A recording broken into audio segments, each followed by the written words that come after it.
If you're worried about spoilers for game nights, this is probably not a great episode. Yeah, this is the secrets one.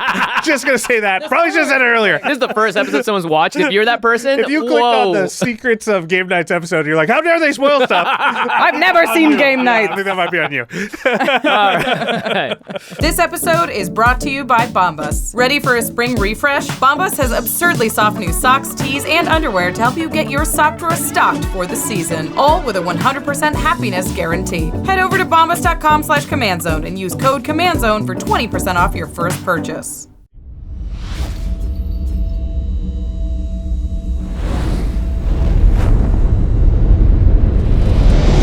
Greetings, humans. You have entered the Command Zone, your destination for all aspects of Elder Dragon Highlander. Enjoy your stay. Welcome back to another episode of the Command Zone podcast. I'm your host, Rachel Wheat. What's up? I'm Jimmy Wong. How's it? It's Josh Lee Kwai. It's time. This is a big episode. Secrets. Shh, you're here because of the thumbnail. Yeah, Right. It's a fun one. We're going to spill all our guts. So the Command Zone has been making primo gameplay for years and years, and we've been aspiring to record just the most exciting, but also like watchable and legible, beginner-friendly gameplay in the world. That sounds lofty, but that's what we're trying to do, When right? it comes to physical card games on the table, I think so. I think unless it's poker, but that's different. That's totally That's different. something else. Exactly. I like what Rachel said. We're aspiring to it. There Yeah. you go. Yeah. On the And line. that just means that we've learned a lot of things along the way about what makes good games and what makes for good gameplay. And today we are going to spill all of the secrets that we have learned over the years, let you know what happens behind the scenes of game nights and all of our gameplay content. Yeah, and Yeah. I think there's a lot to be learned that can be applied to people who aren't, playing for content, because I feel like my games outside of, when we're recording them have gotten better over the years simply from the lessons learned from what makes good. Because a lot of times what makes good content also makes for a good game when you sit down to play with friends or strangers or whatever. Yeah, So, yeah, memorable, exciting, funny. That's what you want in a Commander game. Yeah, in a lot of ways, these are our rule zeros for game nights. Yeah, we're going to reveal everything. all the secrets. Every single thing. Everything. All of it. For that, let's reveal some sponsors. Cardkingdom.com/command is the place to go if you're going to buy some cards to play like a game night or play like a game not like a game night. You can actually make that choice too, but you need the cards to do it. Like a game not. A game grump. Yeah, or a game grump. Call up Arin. Cardkingdom.com/command. They have a huge inventory. Best part is they ship all of your cards to you in one convenient package, so you don't have to wait on packages that just may never get there. Sometimes they just get redirected by the wild winds of the Thunder Junctions. So order your cards today, cardkingdom.com/command, and get all of them at once and support the show while you're doing so.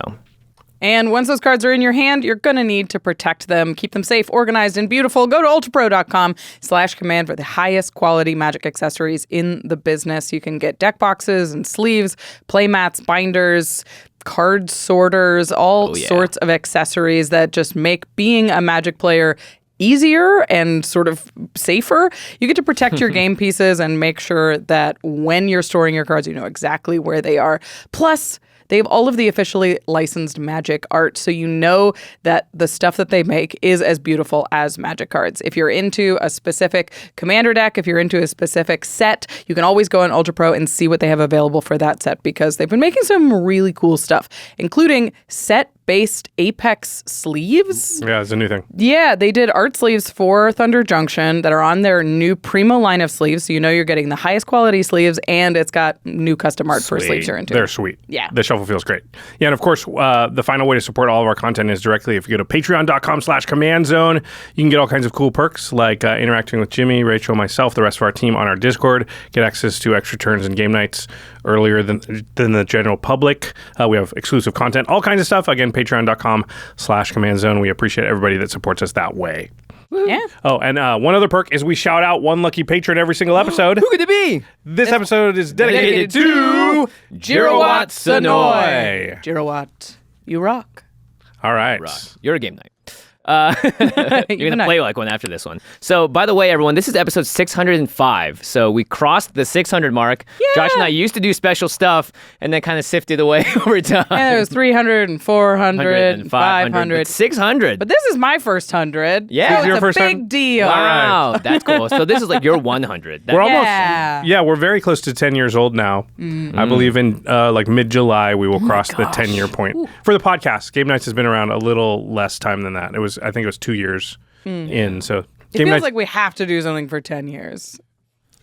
we probably should. Probably. It's called Game Nights Live. Come What check about us out in Amsterdam, everybody. Little Command Zone 5K event. Wait, what?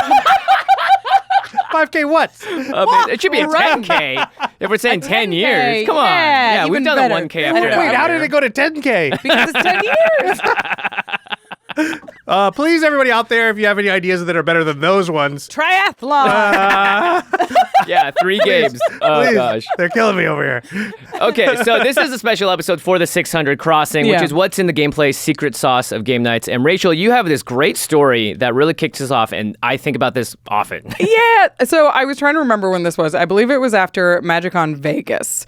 I came out of Game Nights Live and I was still like had makeup for like the blue makeup on, and we were like, it was such a fun show. And we were walking out of the venue and a woman came up to me and she jogged after and she was like, "What an amazing show. That was so fun. I just had one question. Are all of your games like this?" Like, in front of like hundreds of screaming people in full costume with crowd participation? No, not quite. Yeah, I think she probably meant the way the game played out. It was very, It was a very exciting game. yeah, a lot of give and take, a lot of major swings, right up to the very last minute, not sure what's going to happen, who's going to win. Would Kathleen be able to pull it off? Yeah. You know, Incredible. came down to just a couple of cards, and that's happened many times on Game Nights Live. But I think, Absolutely. yeah, That's so funny. And it does signify, though, that the game was entertaining in a way that I think when we play Commander as a group, one thing that you're looking for is everyone at the table going aghast, screaming, excited, or something about something, and everyone's having a great time. And that happened like 17 times in every Game Nights Live episode. But it also happens often, but not always, on game nights. So that's what this episode is about. It's not necessarily how to teach you how to build or play, but this is how we do it when we play specifically on game nights, the filmed version that you watch on YouTube. And there's a lot of magic there and a lot of really special guests, so we have a lot of fun stuff coming up. Yeah. If you're seeking to make your games more entertaining, more exciting, more memorable, maybe you can take some of these things into account as well. yeah, we've learned a few things over the 10 years. Yeah. No Yeah. way. So I wanted to start with our goal when we're building and, trying to cultivate a game night. So I wanted to start with what makes an episode of Game Nights ideal. Right. And it starts with players, is how our process usually starts, is finding out who's playing in the game, who works well together, who works with the set. Yeah, we would like to find somebody who has something to do with the set, but that's not always possible. And, it's important, more or less important to a different degree depending on the set. Yeah. For instance, we had like Arin from Game Grumps on the Karlov Manor episode. He doesn't have a direct tie to it or anything like that. But like we had Like Kyle Hill. Kyle Hill on Kyle Hill for the Fallout episode, yeah. And it was like, there's a deck called Science, and it was like, we got to get Kyle for that one, right? Yeah. So, but also I think a big thing is that we try and find people we think are going to be fun for the audience, fun for us, people we know, but it's not always people we know. And there's a lot of people we start off not knowing, like Arin, and then have come to know over the years. And I wonder if you watch the first Blingmas episode, was it Blingmas? Yeah, Blingmas Blingmas. episode with Arin, and then the most recent one, if you can feel the difference in chemistry based on that. We know him a lot better now than we did then. We've played Magic, and drafted with him. Yeah. He comes and hangs out at our office and plays. Sometimes you can fake that stuff, or sometimes that chemistry comes a lot faster than others. Xolo and Jacob are a great example of that, too. But when we did the Lord of the Rings episode, it was like we'd known each other. It felt like we'd known each other for a decade. Yeah. But really, it's been like a year and a half, 2 years or whatever. But the Call Time episode with Jacob, that was the first time we really had hung out with Jacob. I mean, Yeah. And again, we've hung out with those guys a lot in the in between. So I would wonder the Lord of the Rings episode versus the Call Time episode, if you can tell, Yeah. the difference in, the social camaraderie or not. Yeah. And I think the people you choose kind of dictate that a lot too, because Yeah. Jacob's the type of guy where I feel like the first time you sit down with him, no matter who you are, by the end of the game, you'll probably feel like you've hung out with Jacob for Yeah. years Yeah, and years. yeah, and years. yeah. He's just that type of person. Oh, yeah. Comfortable. Yeah. So comfortable. Yeah. He held hands with AD at a stoplight Yeah. the first time. The first time he met him. time he met him. Yeah. He just like held my boyfriend's hand. Incredible. And AD was like, ah! Hello? But that's Jacob. Kids got rizzed. Yeah, Yeah, it's so funny. So funny. Well, the chemistry and the Riz actually contributes to the next thing that makes the game nights ideal, which is we get to show off cool cards. And having a cool person do a cool thing with a cool card, that's the whole package. Especially because new cards are coming out, obviously, all the time. And Game Nights is a Wizards of the Coast sponsored show. So we have a bunch of new cards that are really exciting. And if we get to pair them with a great player and have them have a lot of fun at the table and then do this next thing, which is do the thing, that really adds to whether or not an episode works, because I think in everyone's memory is probably at least one or two episodes, even viewers, of when a game where someone just crapped out, didn't do anything, sat there, flooded, or didn't have stuff. Rachel, you recently had this game on Karlov Manor. Yeah.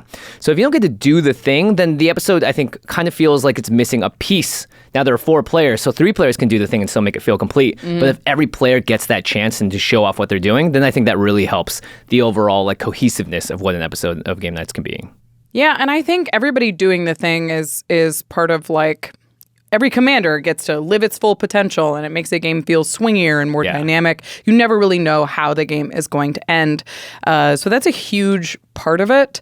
And I think a lot of what we're going to refer to is just balance. It's balance between the players. It's balance between the commanders. It's just balance in like what fast starts everybody gets out to. If one person races into the front and then the other 3 players just never catch up, it's not a great episode. Happens once in a while, but we try to avoid it. Yeah.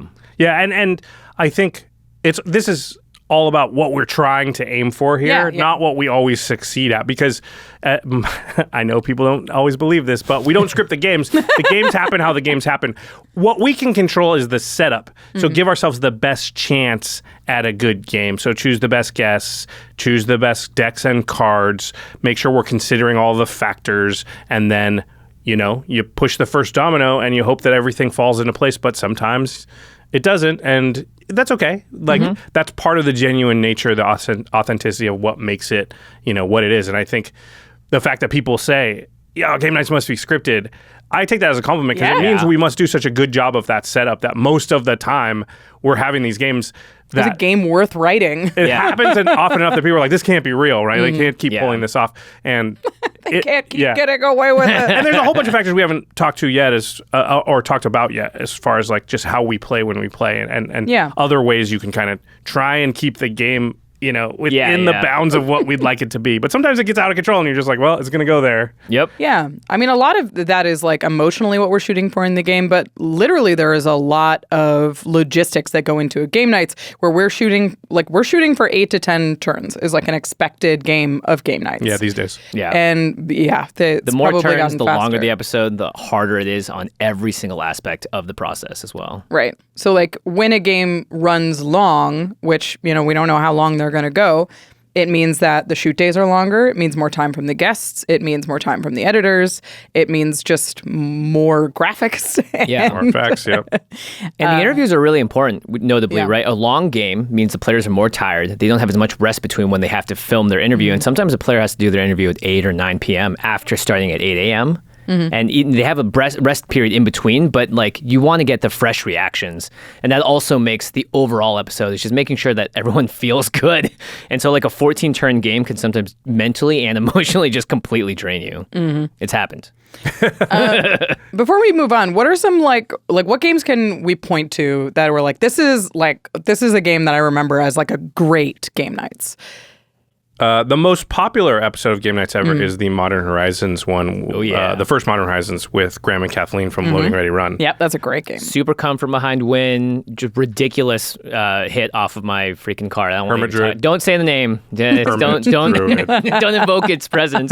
A druid that doesn't go out I've much. since, by the way, had awful luck with Hermit Druid. Yeah. And I'm not putting this A deck with I only like 2 basics in this deck, and it's still like You're just staying on brand, Jimmy. yeah, I'm staying on brand. Not to mention, there was great decks. Yeah. Graham's deck had so much personality and was so memorable. And Graham and Kathleen are hilarious. So funny. So that had like a lot going for it to make for a really great game. A lot of ups and downs. Yeah. Different people had different moments.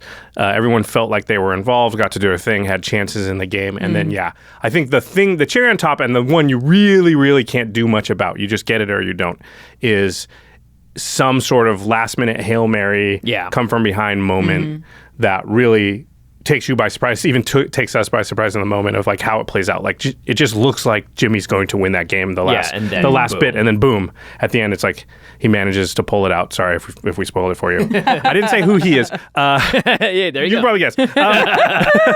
Yeah, and I think that last component is like whatever. It's flip a coin, roll a dice, whatever. You get lucky or you don't. But you can set up a lot of the other things and hope they fall in place. I think another episode that's kind of like that is the Theros Beyond Death episode. Yeah, which has another crazy ending. This is the beginning of your relationship with this card, the Ultimate Dimension. Yeah, exactly. This is the beginning of how awful it's been for you. That's the very seed of why I hate it to this day. Yeah. I also got to shout out the Lost Caverns of Ixalan one because the guests were just so entertaining. Prof and the merfolk voice, we were all doing different wacky things the whole time. And that adds a lot to it. And plus, people love the Prof for a reason. He's great on camera. He really knows how to bring his presence. And that, again, makes an episode of Game Nights ideal. And Prof, honestly, like, Prof is one of the perfect types of people you want to play Commander with. He doesn't care that much about winning. He really is just there for the fun and the yucks, and like he wants to make a funny quip and a joke, and like he's there, he's present. But the cards and stuff are like not as important to Prof when you're playing as just the people. Yeah, and I think that's a really good roadmap to keep in mind for like he just wants to do some stuff and do crazy. And he would like to win, but he doesn't care that much about it. He just wants to hang out with his friends. Respect. Yeah. Other great episodes if you just want to watch them. The first fan episode with Ashlyn and Jacob. Oh, yeah. Neon Dynasty with Lady Danger and Post Malone. Oh, yeah. That's a great one. And the Kaldheim episode with aforementioned Jacob and Rachel. And me. Yeah, there was that was a great come from behind victory too. Was the I've had one. 2 of those now, and the other one was Theros. Spoiler alert! Sorry, I read somewhere that people enjoy knowing spoilers. Actually, there's a psychological study. If you're worried about spoilers for Game Nights, this is probably not a great episode. Yeah, this is the secrets one. Just gonna say that. Probably should have said it earlier. Like, the obvious part. It's like one episode. This is the first episode someone's watched. If you're that person, if you clicked on the secrets of Game Nights episode, you're like, how dare they spoil stuff? I think that's on you. I think that might be on you. All right. So that's what makes like a great game and something that we're really, really aiming for. But a lot of planning goes into that. To making all of those things happen. And I think a big one at the very beginning is choosing what legendary creatures are in the command zone. Yep. This is pretty simple, I think, overall. When after we explain it, you'll see the image of what we're doing here, and it makes perfect sense, I think. Because we want commanders that, again, based on what we just said about the ideal, are splashy, they're fun, they can do things. Sometimes if they're themed around, goblins or pirates, that adds to the fun, especially when it's tied to the player. So proactive is the big word here, which is we are advancing the game state. We are not trying to put the brakes on and make this a drawn-out affair. Yeah, I think another thing that we both come into, because I think we both looked at Orvar the All Form, is me and Rachel. We're like, sweet. We were like, we can build. Oh, this goes infinite with everything. Yeah, this goes infinite with like 9 things. Yeah, all right. I 100% built because we choose our commanders at the start and whatever. And I 100% built the whole deck. Looked at it, and went, I can't play this on Game Nights. Nope. Yeah, not gonna work. Bananas. I'm gonna build it for myself. Yeah, and then I later took it apart. But I did the same thing.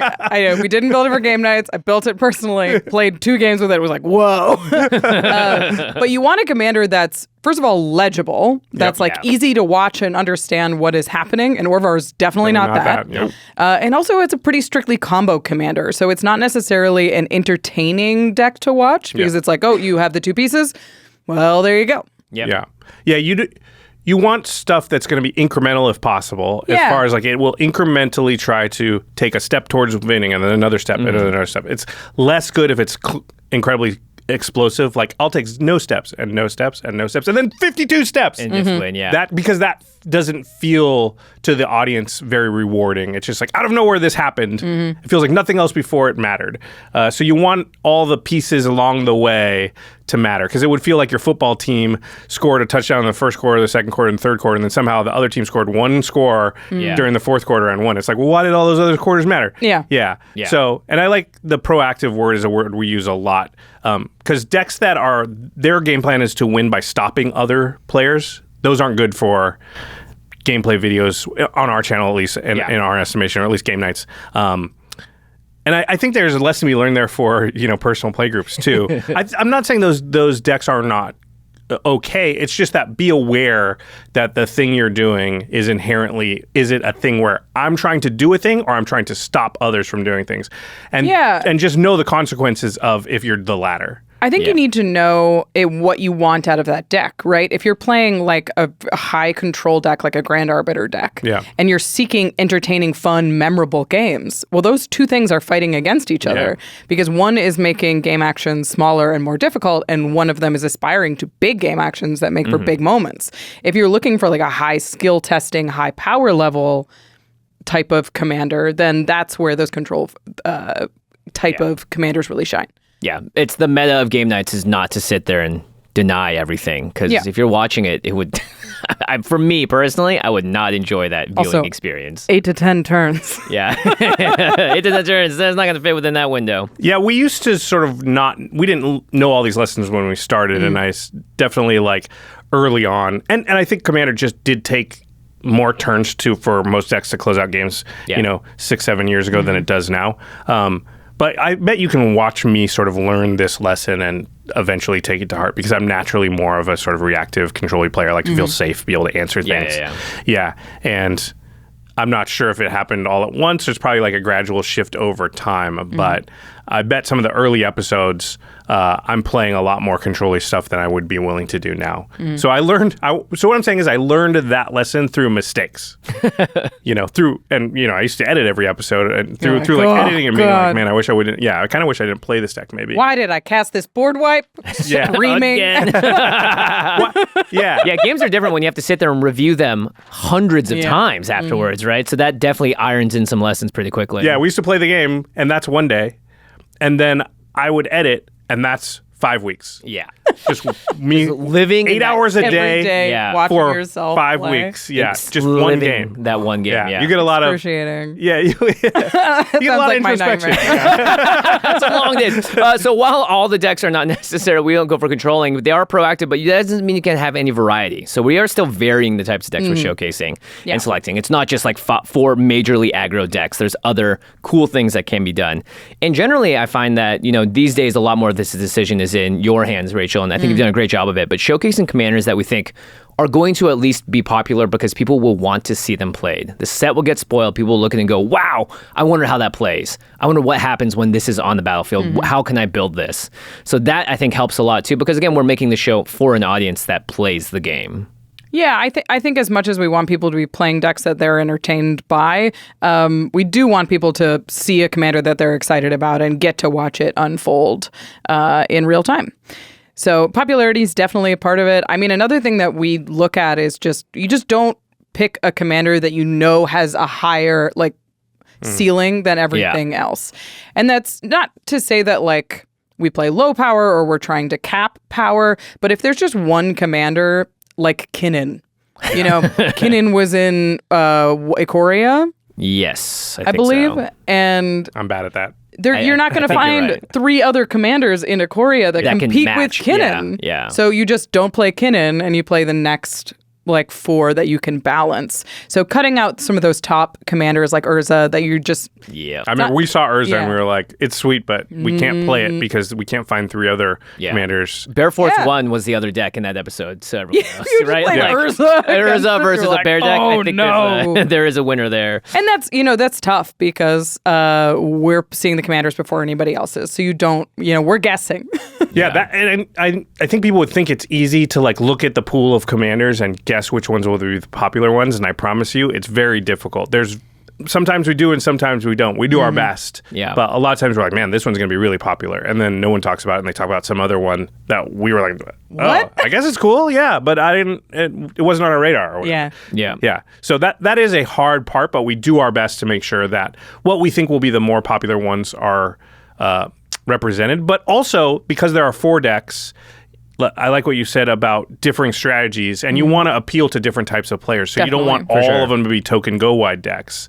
And again, we don't want hard control, but it's okay to have a deck that sort of leans a little bit that way. Yeah. This one's going to have more answers than the other ones and be able to sort of stop things. That's not their main game plan, but it is a bigger component of their strategy than the token go wide decks maybe, or something like that. I mean, this is also a token go wide deck, but I think your Alayla deck is a good example of that. Yeah. Like the from Wilds of Eldraine was a great control deck because it moved at flash speed, but you were also making fairies and using like flying synergies and had other plans for the deck to make it proactive. That's a really good example, and one of the things I would say is that when we built that deck, we still don't put in a lot of counter spells with Alayla. It's removal more than counter spells, because if you think about a counter, Jimmy casts something, I counter it, nothing happened. Jimmy casts something, then I kill it, something happened. The creature was there, maybe he got an ETB, and then I destroy it, but I didn't just, let's pretend that never even occurred, is a totally sort of a different thing. And we tend to stray away from like a lot of counters for that reason. Yeah. So the next thing I want to talk about is just the process of building the deck. So before we get into our exact guidelines or what we're going for when we're building, we're also going to talk about the house ban list in game nights. I just want to talk about the process that we go through to make a deck, because it's not always the same, but generally we have the guests choose. Yep. Yeah, so we get all the legends from the set. We take out the ones that we think... The Urza. Veto. That's usually it's usually less than 2. Yeah. It's usually 1, like if there's even 1. But once in a while, there's 2. I don't think we've ever said, oh, there's 3 in here. Because if there's 3, you may be able to find a 4th and then do a really high power level thing. But you're not putting Turgid in the pod. Yeah, exactly. No Toxtrol. We just didn't allow it. We did allow Coma. So Yeah, we did. Yeah? Well, Jacob. Yeah. Got the whole nickname off it. But we send that to the guests first. If there's multiple guests, then we just say, first come, first served. But we let them choose first of all, Yeah. And then, so they send theirs in, and then usually either you guys will pick, or me, or the some rest of the team is. Jamie's involved Jamie a lot too. does a lot of deck building. Even like Murph and Jake will get involved in this process, where we will try and pick the other 2 commanders to balance out the pod, to try and have, all the things we were talking about before, high variance, fun, entertaining, different kinds of strategies. This next one, Go ahead. I was gonna say this one is important, which is like building the actual deck. So if you want to say anything before that, I was gonna say, and sometimes the guests build their decks, and sometimes they don't. We kind of tell them, if you have time to build it, that's It's usually great. on a short timeline too. Yeah, because we don't get.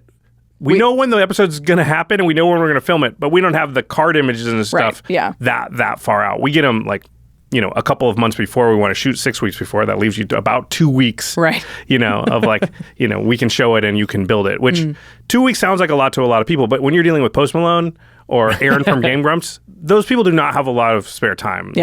So we say to them, if you want to build it, that's totally cool. We will need the list by this date just to have time to assemble the whole thing and get it ready for camera. Also, our team can just build it for you if you'd like. Or what we can often do too is build it, show it to you, maybe make a couple of tweaks, shift out 5 or 6 cards, Goldfishing online, whatever. Email exchanges like, hey, what do you want? What do you want to do? Yeah. Like, oh, I got it. Cool. Because guess what? The team here, I would put them among some of the best deck builders in the world, because you guys have built hundreds of decks now, it feels like, for Game Nights and Game Nights Live, and just random things around the office. Yeah, some extra turns even. So that is another thing to factor in too. Is like, sure, maybe you think you can build a deck in 2 weeks, but actually there's a lot of things that you might miss or have thought, oh, I wanted that. So I think as long as you can get pressure for the deck to work the first time. Yeah, you're not goldfishing it in the same ways. You're not going to have a second chance. Not going to have a second chance, yeah. So I think actually having a team here that can do that for you is a huge part of why Game Nights has worked as well, because Josh and I will need help all the time, because there's so many in a row, right? That building that many decks can just lead to burnout too by a single person.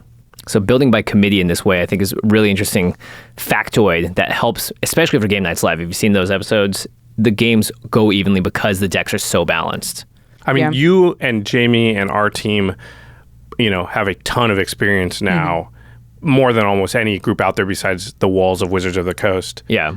In building a little environment that we're hoping will feel balanced when they play. And you have to factor in the variance of what cards people draw in what order and everything. And sometimes I know there's still going to always be times where like that deck didn't pop off. But we tested it, we played it, and it did sometimes even win maybe. And that's happened where it's like that we thought that deck was the strongest in the pod. Yeah. And it just didn't do anything in this game. And that's just Magic, right? That's just the variance of the randomness of the cards. But yeah, our team does a great job of, all of these, balancing all of these factors and then putting together a pot of decks that, for the most part, we have a pretty high hit rate of good games.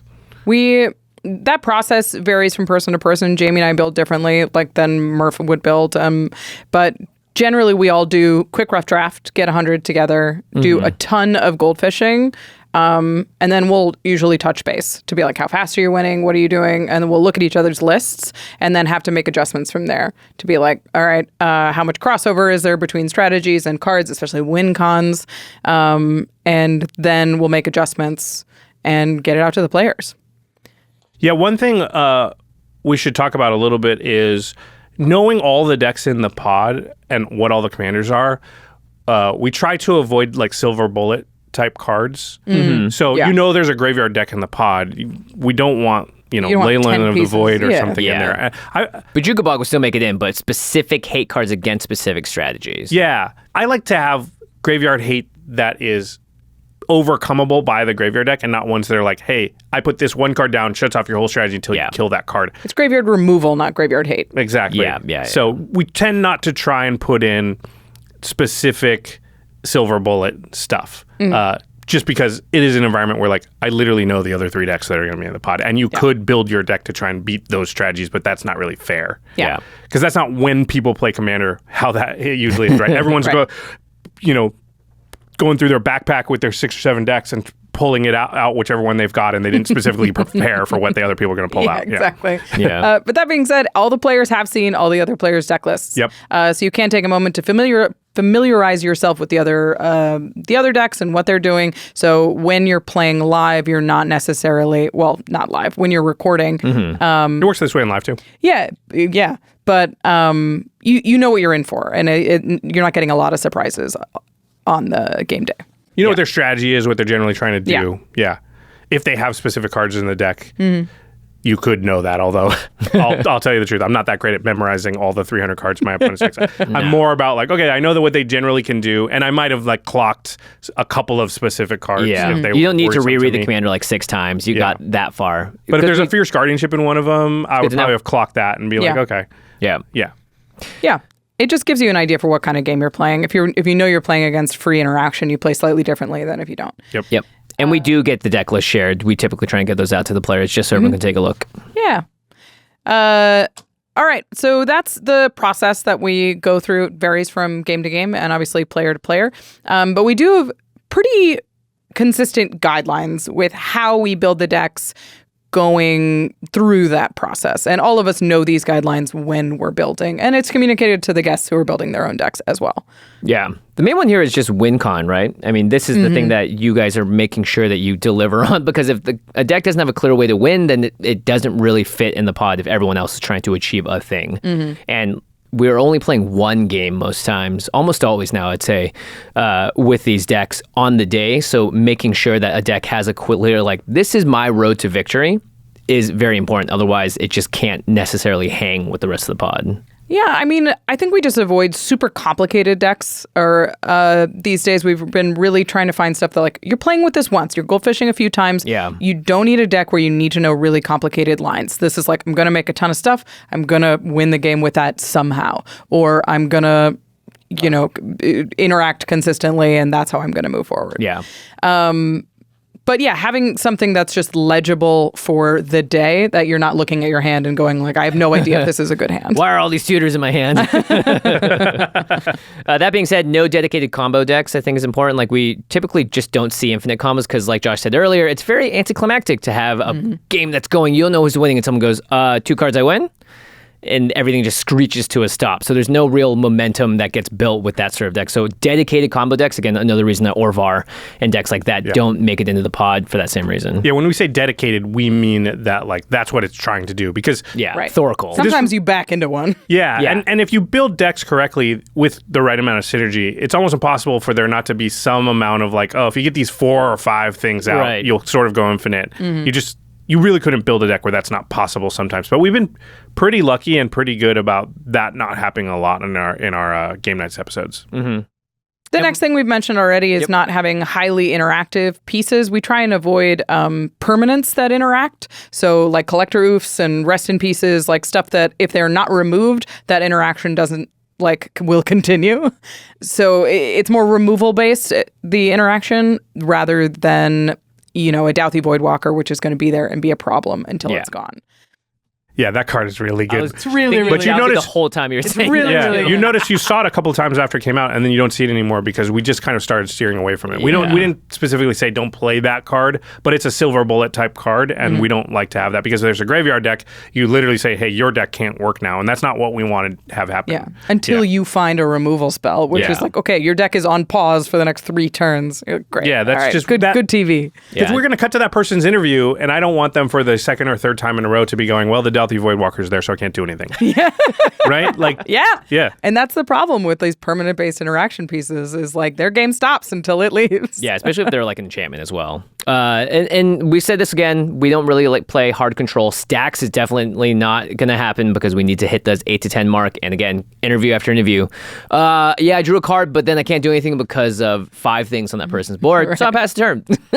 Yeah, no winter orbs, no stasis. Yeah, it just doesn't feel like anybody wants to watch that. I don't want to watch it. No, nor play it, by the way. We encourage big games. Nudge. These those kind of cards make the game smaller. One spell per turn, 1 card per turn. That makes the game less dynamic than what we're really trying to achieve. Yeah, and my message to people out there who like those strategies, because I'm one of those people, is pick your time and place. Yeah. Those decks, I still have a Derevi stacks, and I don't get to play very often, but sometimes we do, and that's when everybody's in the mood for like, and you can even ask the group, like, hey, you guys want to play a mean game? Yeah. And as long as you say that at the start, and everyone's like, yeah, let's do it, then you're cool, and you can play your stacks deck once in a while. But I'm sorry, for the most part, you're not going to be able to play that every single game. I get to play that like once every 5 or 6 sessions. Not recommended to be your first deck. One game, yeah. They're also like, they're really fun to play, I found. They're just not really fun to watch. Yeah. Which is like the thing. Like if you're outside that game and you're watching like some tiny incremental decisions get made, it's not as exciting as being like, and then they did this. Yeah. But they had that. And then 5 things happen. And they can be fun to play against when you have signed up for it. When you're ready for it, Yeah, when you're like, you went to the escape room place and they were like, well, we have 5 difficulty levels. Right. We're doing 5 this time. Yeah. That'd be fun. But if you went in and you don't know the difficulty levels and you would have chose one because you're with people that haven't done it before and they give you the hardest one possible, then it can be like, oh, this sucks because we're not solving anything. Yeah, you know? And also I brought my mom and she has no idea what's happening. Exactly. And of course, every new set that we do play, we try to include some number of new cards from the set into the deck. Those are usually like last minute, like cool, like, oh, this is exciting. I didn't realize this was here. Insert it in, day of, goldfish it, check it out, and be on theme. I love that because for me, part of the fun of a new sets is just trying to see these cards in action. Yeah. And see if the evaluation that I have from reading them is actually how the card performs. Because evaluating in a vacuum, we all know it's hit and miss. It's tough. Yeah. So there's often cards where I thought it was going to be great and it's not. It sucks. And the cards where I'm like, I thought that was a nothing burger and that card is sweet. Yep. It also, I think, adds a lot of variety to the games because if you're trying to, like, wedge is a strong word, but if you're trying to force cards from a set into decks, you're playing with cards that you're not necessarily going to play with later. So that means that, like, in the Murders at Karlov Manor deck, you played the fog that like redirected all the combat. Oh yeah, that was a fun one. Like that's not a spell that's going to go in every deck until all time, but it's in that set, so it was a perfect place to play it. It means you get to see more variety. Like, it was also played in like a weird way. It was like just a fog in that game, yeah. but it's a card that you don't often get to see, and exactly. it gets featured in game nights. So Yeah, and that's another, I think, lesson for the audience out there. Like, try the cards out. Try new cards. Yeah. For sure. Yeah, for most of us, we're not playing for any sort of stakes or anything, so you may as well. Even if you think it's probably not as good, there's no real great reason for you not to just plug it in, try it for a few games, see how the card actually performs. You can always pull it out. Yeah. I probably have like 5 slots in every deck that just belongs to whatever the newest constant card rotation. comes out. Yeah. And you're like, I played a couple of games with this. It's fine. I'm going to try a new one. Yeah. At least then you could say, I tried that, and it is not very good. But Yeah. you do often find cards where you're like, no, this card's sweet, and I'm actually going to try and put in more stuff. Yeah, if you have a local game store, everyone cracks stuff for pre-release. Those cards will be in rotation for you to trade something for too if you're like really stretching. Beyond that, we do try and abide by like a very similar deck building template, I guess, to what we recommend that people build with theirs. But Why would we recommend it otherwise? yeah, exactly. But it's like we do angle more toward card draw. Yep. I'd say that almost every deck on game nights has about 15 pieces of card draw in it, which, we say like 10, but 15 is great. Yep. And then we usually only do about 10 pieces of ramp, which is in the window. But if we were going to prioritize one over the other, it's always card draw. Yes. Absolutely. You want players to be able to dig their way out of any situation, and having some amount of card selection or card draw will be much more fun than them drawing a signet on turn 7. Mm-hmm. It's also like no player in the game we don't care who wins, but we do care that everyone does stuff. Right. So the worst thing that can happen is we get a guest on and they just don't do anything. And, this happens, right? And Jimmy and I, it's happened the most too because we've been on the most episodes. And made some questionable decisions in my case. And we're afforded the ability to make questionable decisions sometimes because, I've been on 65 of these. I can take a risk here. If you're a guest coming in for the first time ever, you don't want to play as riskily. You don't want to keep a risky hand. And giving more card draw, we'll tell guests like, hey, I think you should put more card draw in. Yeah. And we tell guests at the start of the game, like, hey, if you have an opening hand and it's got like a really explosive turn 3 but no card draw, don't do it. Don't keep it. Because if somebody stops what you're doing, then you don't do anything from turn 3 on. Yeah. It's way better to have a slower start, but a steady stream of cards coming. So no matter what happens, you are making moves and casting things and doing stuff the whole game. Yeah. And I believe that is also really good for your actual, play group commander games. That's why I love card draw. It's not because it makes me win, although sometimes it does. It's just because I truly don't care that much if I win or lose a game. What I hate is when I just don't get to do many things. You don't get to play. Yeah. I think that's probably true for almost every game in existence for every player. Just not doing the thing you were there to do, it's not great. So that makes sense. Josh mentioned this already, but we're typically counterspell light. If it's the kind of deck that would want counterspells, we usually max out at like 3. Yeah, we don't like them. And we would play much more removal spells, like usually targeted removal spells. Sometimes it'll have multiple targets or whatever. But I would say that our removal count these days is like 10 at least. Some decks go more than that, especially if they're instant speed or if they're blue. But I think almost every deck is going to walk into game nights with 10 pieces of removal. Yeah. But it's mostly single target. Yeah. Yeah. Again, we want the players to do something and then have it be responded to, as opposed to, I want to do something really cool. Nah. I think Buzzer. I think a lot of people will hear the number 10 and be like, that is a lot. That is a lot of interaction. You said you weren't playing control decks. Why do you play so much removal? Right, because it leads to one of the things we really like, which is the ability for the tables to turn and for swings to happen. Yeah. Like we said, it's not super interesting if one player just gets off to a lead and then snowballs from there and ends up winning. That's going to happen some amount of time, but it's going to happen more often if the other 3 players just aren't packing any way to stop them at all. Yeah, Right. like an unstoppable Ulamog with Annihilator at the table. That doesn't make for great TV either. Maybe one swing is fun. When it gets to multiple, it's like, why can't anyone get rid of it? And that's where we're packing removal. Single threats that run away with the game.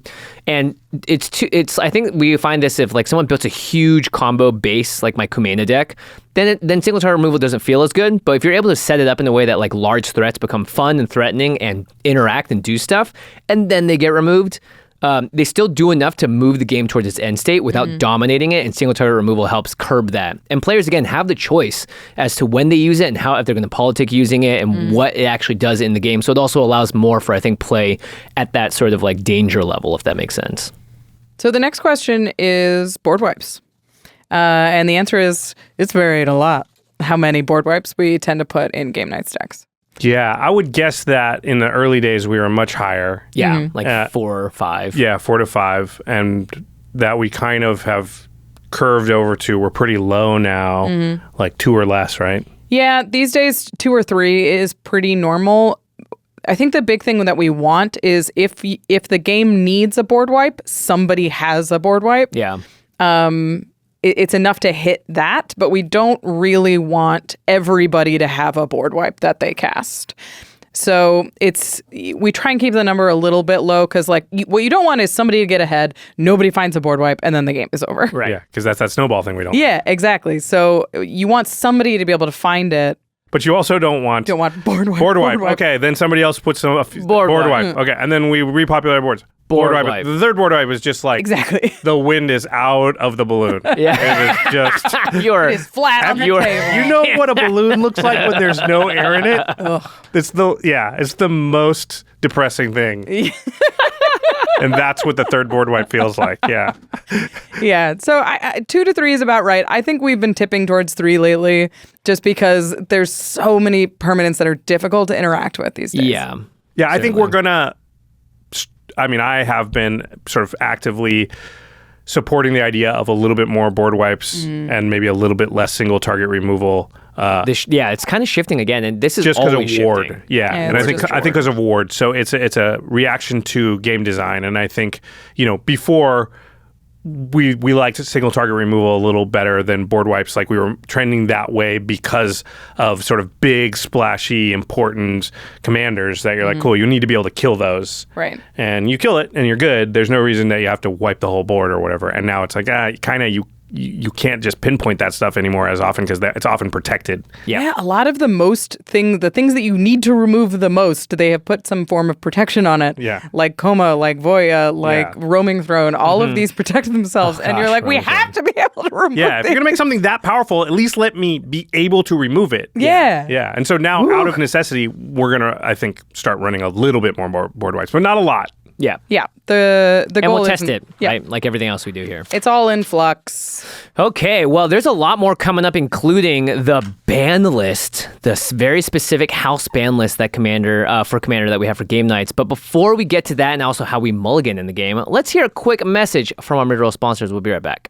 It's high slime. I introduced myself. I'm Felix Five Boots, the use and shoes who never loses. My fancy footwear strikes fear into my opponents, but they're also comfy because I stuffed my famous boots with BOMBAS. They are the best socks out there, and by golly, that come with all the fixins. Anti-blister tabs, cushioned footbeds that feel like fancy little foot pillows, all soft like. They even got moisture-wicking merino wool and honeycomb arch support. Now my feet don't have arches, but boy, if they did, woo-wee! And BOMBAS has a 100% happiness guarantee. So if a sock gets eaten by a hog or absorbed into your gelatinous body, they'll do what they can to make it right. Plus, me and BOMBAS, we ain't so different. When you deal combat damage, I give you an extra trigger. Well, when you buy BOMBAS socks, tees, or underwear, they give an extra piece of clothing to someone in need. That's a 2-for-1 even an old slime ball like me can support. Get comfy this spring and give back with BOMBAS. Head over to bombas.com/CommandZone and use code CommandZone for 20% off your first purchase. That's bombas.com/CommandZone and use code CommandZone at checkout.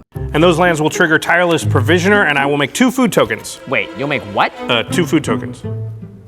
But you can make treasure. You love treasure. Oh, God. What is happening?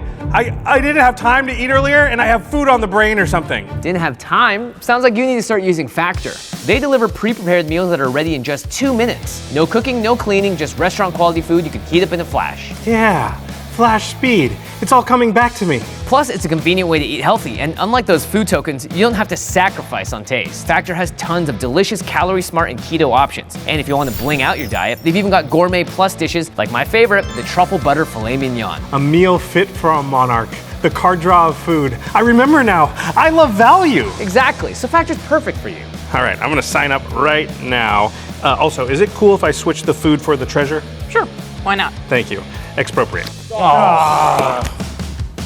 Head to factormeals.com/command50 and use code command50 to get 50% off your first box plus 20% off your next box. That's code command50 at factormeals.com/command50 to get 50% off your first box plus 20% off your next box while your subscription is active. I think it might need more card draw. Who are you talking to? Or is that just something you say? Oh, no, I'm on a call with Jimmy. We're building a Chatterfang deck. Ooh, I just added Toski. That should help, right? Whoa, the card just showed up. Yeah. With ARCHIDEKT, you can collaborate in real time from anywhere in the world. Changes show up immediately. You don't even have to reload the page. So it's perfect for brewing with a friend.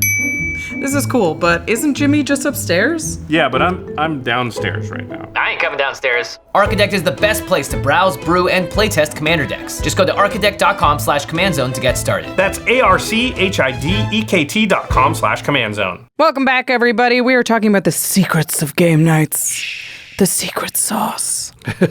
We're giving it away. And this one's the recipe. It's the house ban list. Wow, yeah, we ban cards here. Well, I would say we ask players not to play certain cards. Yeah, and this isn't hard and fast. It varies from deck to deck. It varies from player to player. But there's a number of these that we're just sort of like... There's a couple that I would say we're like, yeah, we're asking everybody not to play these specific cards. And then there's a few that are like, for the most part, we don't like these. Yeah. And we try and, not play them. But if a guest really, really wanted to, we could allow it and we would adjust the other decks to make up for it. Right. This first category, predictably, is fast mana. Specifically, we do not play Jeweled Lotus. We do not play Mana Crypt. Anymore. There was a certain point where we crossed a threshold and the ban list, again, was built over a few years, I believe. Yeah, some of this is related to how we mulligan, which we'll talk about later. But when you allow the types of mulligans that we allow, and you have cards like Jeweled Lotus and Mana Crypt in decks, you tend to have opening hands that have those cards in it way more often than your average game would have. And then you get these games where somebody starts off at this huge lead. And I think there was a period of time, and I'm gonna guess it's in the 40s and 50s episodes, maybe the 30s and 40s episodes, where there's a lot of games that fit that mold of one person had a really explosive early turn, and it was the storyline of the episode was the other three players, can they stop that player and get him under control and then get back to a normal game state and then play. And it became pretty monotonous of we're doing this again. We're telling the same story at the beginning of the game. And that's kind of the impetus for us saying maybe we don't want cards like Mana Crypt to exist in our gameplay videos or in the game nights videos. Yeah. Yeah. Our decks do play Sol Ring, because most Commander decks do. But what you don't want in the kind of games that we're cultivating is multiple Sol Rings. Yeah. The repetition of it is the problem, right? Yeah. Also, we do have a special mulligan rule for Sol Ring. Yeah. So we keep that under control. We don't ban it, but we have another way to sort of... Yeah. Yeah. This next category is also fast mana. Yeah, and it's a card that's actually more abusable than the Mana Crypt somehow. It's Dockside Extortionist. Yeah. You can flicker it. You can bounce it. You can play it multiple times. Recur it. This one earned its own category because it's a win con, it's fast mana, it's a combo piece. And it's a little goblin. That has nothing to do with it. This has the same problem where if somebody finds a Dockside, they just get rocketed out into the lead and can either capitalize on that and win, or the other three players have to team up to take them down. Yeah. Or it just makes things overly complicated. Someone now has to take a 20-minute turn because they just Dockside out a ton of mana. There's 1 million triggers usually that go along with Dockside. Yeah. There's 1 million loops that you can do with Dockside, and they're not necessarily loops that you catch at the time. Yeah. I played the Dockside in the Posty episode, the first one, and it gave me so many options that I literally had a combo I could win with, and I didn't see it because I was overwhelmed with the amount of opportunity I had from that moment. And then Prof plays him in the Brothers War episode and made, I think, 11 treasures on turn 5, which is pretty good. It didn't win him the game outright, but it definitely, I would say, assisted. Definitely helped. Yeah. And you don't want the same card to play such a large role in a high number of games on the series, right? Yeah. So I think Jessica's Will is starting to get in the category where it feels like it has affected a number of games high enough that I don't think we're going to ban it, but we might be careful with that card in the future. And Dockside crossed the line into let's just say we can't play it anymore. Yeah. It just feels like whenever people play it, it becomes the reason that they ended up winning the game. And, we'd like to vary the reasons that people win. Yeah. Yeah. You don't want to make an episode. It's like, all right, here's this set's episode featuring Dockside Extortionist over and over again. All we're Eventually, learning you here- stop watching the Dockside show. All we're learning here is that Dockside is good, which we already learned. We know that. Yeah. Every single person watching has learned this in a different way. Yeah, exactly. Okay. Next up, this one is just another, in the form of stacks almost, but also sometimes an editing issue. It's repeatable edicts. So very specifically, the cards Grave Pact and Dictate of Erebos. Josh, do you want to talk about this? Because I think you were the originator of like, hey, we need to stop playing these cards. Aristocrats is a very popular strategy, but those cards are just brutal for the editing because every time a creature dies, which is very often, all this other stuff happens, so it cascades into everybody else's board. So not only is it just complicated anytime one of their creature dies, and the fact that they have sack outlets and all this stuff, also, it slows the game down to almost nothing. Because what are you doing? Removing your proactive pieces to get rid of their proactive pieces. So it's like, sweet, you could all be trying to kill each other with your creatures, but instead, they're just appearing and disappearing and then appearing and disappearing and then appearing and disappearing and then appearing and disappearing. And it's like, no, nobody has anything. The worst. They're all doing the poof thing on the battlefield. Yeah. Honestly, I love that this category of cards are probably single-handedly the most expensive cards to produce. Yeah. 'Cause they make a game longer. They have a ton of triggers. Yeah, in the Go production along. timeline. Yeah, They're that's not hilarious. proactive. Yeah. Yeah, that's true. If somebody plays yeah. a Dictate of Erebos, it costs tens of thousands of dollars probably. To the command zone personally. We're just like labor. Yeah, labor, The effect. mental toll. There's a lot that's going on there. This next category is not necessarily a hard and fast ban. It's just not cards that we put in decks, and it's not cards we encourage to put in decks, and it's tutors. Yeah, they used to, again, in the early days, we used to play a lot more of them, our personal decks and all that. It's just, it again leads to, I think, sometimes repetitive state, and also just kills a lot of suspense. Like, I'm just going to demonic tutor the thing to answer the thing. Bye. Instead of having to naturally draw it, having to get there somewhere else, the suspense of like, all right, 5 cards off the top, maybe I can get it, I think is much better than, let me just grab it and figure this out and fix it.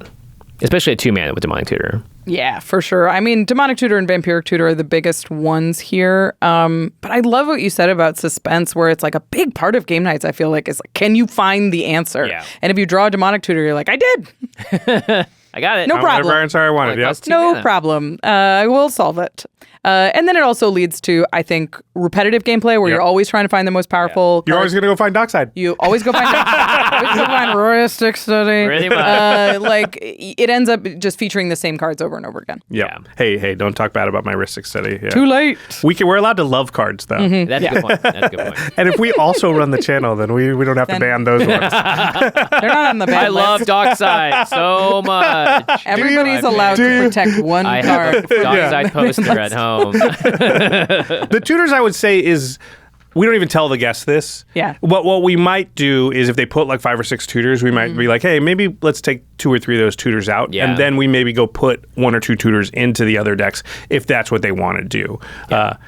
Because it was a thing that Jimmy and I just started doing years and years ago now. But after a certain point, we just started playing less tutors because we found it just more fun. Yeah. And it was just a personal choice that we didn't even say anything to the guests about. They just built their decks. We built ours. We'd have powerful cards, but just did stop playing tutors kind of. And I would encourage people out there as a good way to sort of, if you don't want your decks, especially if you're that player in your play group that wins all the games, and you know who you are because you email us and say, what do I do? They never let me play anymore. They kill me every time first. That's because you were that player. A good way to power your decks down without like doing anything that is hard to stomach, like taking out the cool fun stuff. Yeah. Just take out the tutors. Yep. Easy. Yep. And replace Add it it- with more add cool card fun draw. stuff. Add card draw, yeah. Add card draw or just add another, Anything. one of the cards that was on the bubble that you just ended up not putting in because it's not optimal. Your optimization was your problem. Yeah. So de-optimize a little. We will have like conditional tutors sometimes, like an equipment tutor or a tutor for a land maybe specifically. But it's just, vampiric, demonic, anything you want the moment you want it to answer the thing to kill the suspense. Yep. The next piece is just obvious infinite combos. Just A plus B cards like Machias and Triskelion. Mike and Trike isn't the combo it used to be, but those are like 2 very obvious cards that are like, you win. Yep. Yeah, Sanguine Bond, Exquisite Blood. Yeah, normally if those 2 cards would go in a back deck, we'll be like, you can have one. which one you want. Yeah. Especially if there's tutors also, It's such a womp womp Yeah. ending. It's like, it's not an interesting thing because like we're trying to build these incremental wins where it's like I'm accruing value I am accruing value, and whoever gets. It's a race to the end. Yeah. It's not fun if you fly out from Michigan to be on game nights. You have to stay up in the hotel for a bit. You have to change your daylight, whatever. And just then it's losing like, hey, him. what's up? Welcome. I'm a 2-card combo you now. Nah. You know what it feels like? I feel like we talk a lot about the game narrative. We talked a lot about it in the Unwritten Rules episode. It feels like a D&D campaign where you're like, we're doing things and we're walking and we're doing all this stuff. We're having a lovely time.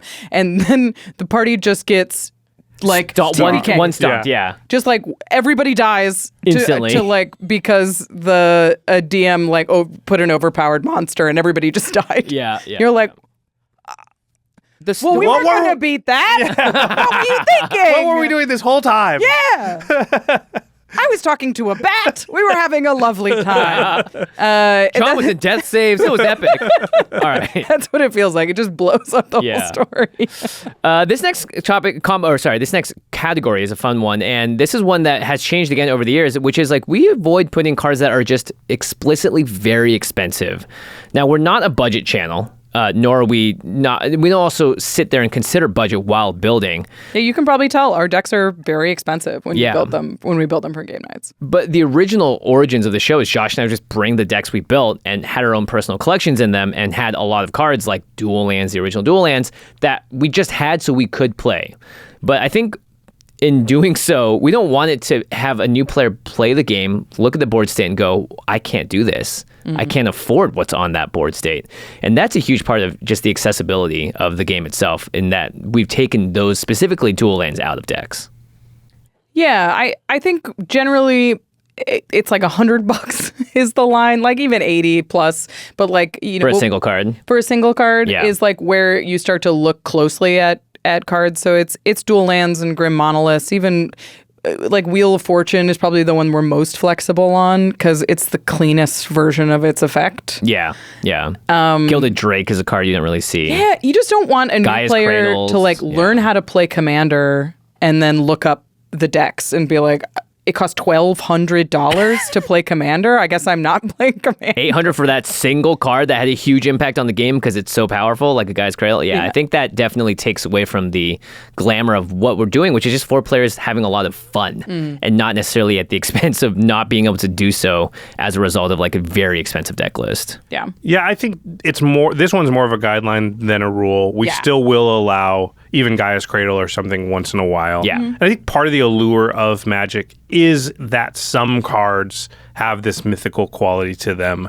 And in a lot of people's collections that have played for a long time, there exist a couple of these cards. Now, Jimmy and I have quite a few because we've been around for so long. I literally started playing in 93. Yeah. And that's why in early episodes, we were just playing the cards we own. And we've lessened that by a lot. But I still think we're okay with, you know, a one-off here and there of one of these, like, because they are the mythical cards of Commander, and they should show up once in a while because they do show up once in a while. And it's cool that there are Gaia's Cradles and things like that you can play in this format. So, yeah, this to me is more about, like, let's just keep it a little bit reasonable, though. Let's not have 5 of these in a deck. Right? Everybody has a Gaia's Every Cradle. single player is playing 2 of them on their battlefield. Yeah, exactly. Then it gets to be like the barrier to entry appears to be so much higher than it really is, honestly. So because you saw the budget episode that we played on Extra Turns recently, those decks are insanely powerful. Yeah. So I don't think that there's a huge power disparity between expensive decks and not, but it can feel that way if we're not careful. Right. Yep. So we talked about this a little bit, but I do want to hit on it a little bit harder. Is so what happens when a guest includes these cards? When they're like, okay, I've got 3 tutors and 4 free counter spells, and that's how I play Commander. Because there's guests that we've had that play at higher power levels just generally. Yeah, it depends on the guest. It depends on how well we know them, how many times they've been on, because you know there's a whole bunch of factors there. But let's say it's Post Malone. Yeah. And there's a lot of things because Post Malone is Post Malone that the rules change. One of them is the expensive cards. No one's going to look at a deck by Post Malone that costs $10,000 and be surprised by that fact, right? So that it's different rules. It's just because that's who he is. So in those games, that's cool. That's great. It's a great novelty for us as well because we go, awesome. Posty's coming in, going to play something with powerful cards, powerful synergies. It's his own collection. It's sweet to look at. Yeah, we get to go back to our roots of our old days, pull out our cool cards from our old times, and put them back into decks now and battle out with him and say, okay, now this game is going to be played with this type of card and this type of power level. Yeah. And that's okay. It's just when you're not doing that for reasons that we kind of have a problem with. Yeah, but, what's the intention, right? Yeah. It adds a lot to the final product. Yeah, so I think it depends on the guest, but there's definitely guests that have come on where we have said, hey, maybe let's dial it down just a little bit. And usually we meet them halfway. We'd almost never say to a guest, like, let's take out all your tutors and all your expensive cards and don't play this and don't play that. Yeah. We but want they come in with 7 board wipes. You're like, all right, you're going to cut 3. Well, Jacob in Coma, I think, is a great example. He wanted to play Coma, obviously very powerful. Oh, yeah. He had loaded his original deck with like 20 counters. It felt Force like 20. of Will. Every single Mana powerful counter Drain. you could think And of. I was like, Fierce Guardianship. Yeah, exactly. Squirrel Voltron. And we looked at it, we say, hey, listen, Look, you can play Coma. we're going to cut about half of the, we made him take out like 7 or 8 cards and just let's put in some more proactive stuff so it's not quite as much permission style. And let's take out, the Force of Wills and some other stuff. And he, And the deck was still plenty powerful. It was great. It made for a great game, And we also had to go back to our own decks and tune them up a little bit. So we met him in the middle. We didn't say like, hey, take it down to 0. We said, okay, you come down 2 points, we'll come up 2 points. And there you go. And that's a rule 0 conversation when you really think about it. It's just we have the ability, which most people don't have, to literally change the decks. Right, we get to have a Rule 0 conversation before weeks even ahead the of time. decks Yeah, are weeks ahead of time, yeah. Yeah. In a way, each game night is its own environment. Build 0. But you can do something similar if you have multiple decks that sit at different power levels, because that allows you to have that conversation and be like, okay, cool, I should actually play this deck based on that conversation we just had. And I think that goes a long way to being like, if you have these expensive cards that you love playing, put those all in one deck so that when you're at a game where that's appropriate, you're like, all right, I can bring out my full speed deck that has all of my super powerful cards in it. Yeah, it's like the stacks deck I talked about earlier, right? Yeah. And I'm not saying those two things have to be the same. No, but it's Oh, like, gosh. That's a different kind of flex. They could be, but yeah. Yeah, definitely could be. Yeah, I like that a lot, where it's like you have decks that sit at certain power levels, but also that sit in certain places as far as like the expensive cards and things like that. Yeah, and then the strategy too. Yeah. after the decks are built, we goldfish them. A lot. Yeah. ARCHIDEKT, great for this. You just sit there and draw new hands. But in person, too, on the day of. The first thing you do when you have a game nights is you eat a roll and you goldfish your deck. Drink a coffee. We actually we have a call time, and then we're not going to have picture up for an hour and a half. So the first hour to hour and a half are meant for the players to goldfish the decks. We set that time aside the morning of. Get some breakfast, say hi, and goldfish the deck. Ask questions about it, look through it, and make sure you know what the cards do, especially the new ones.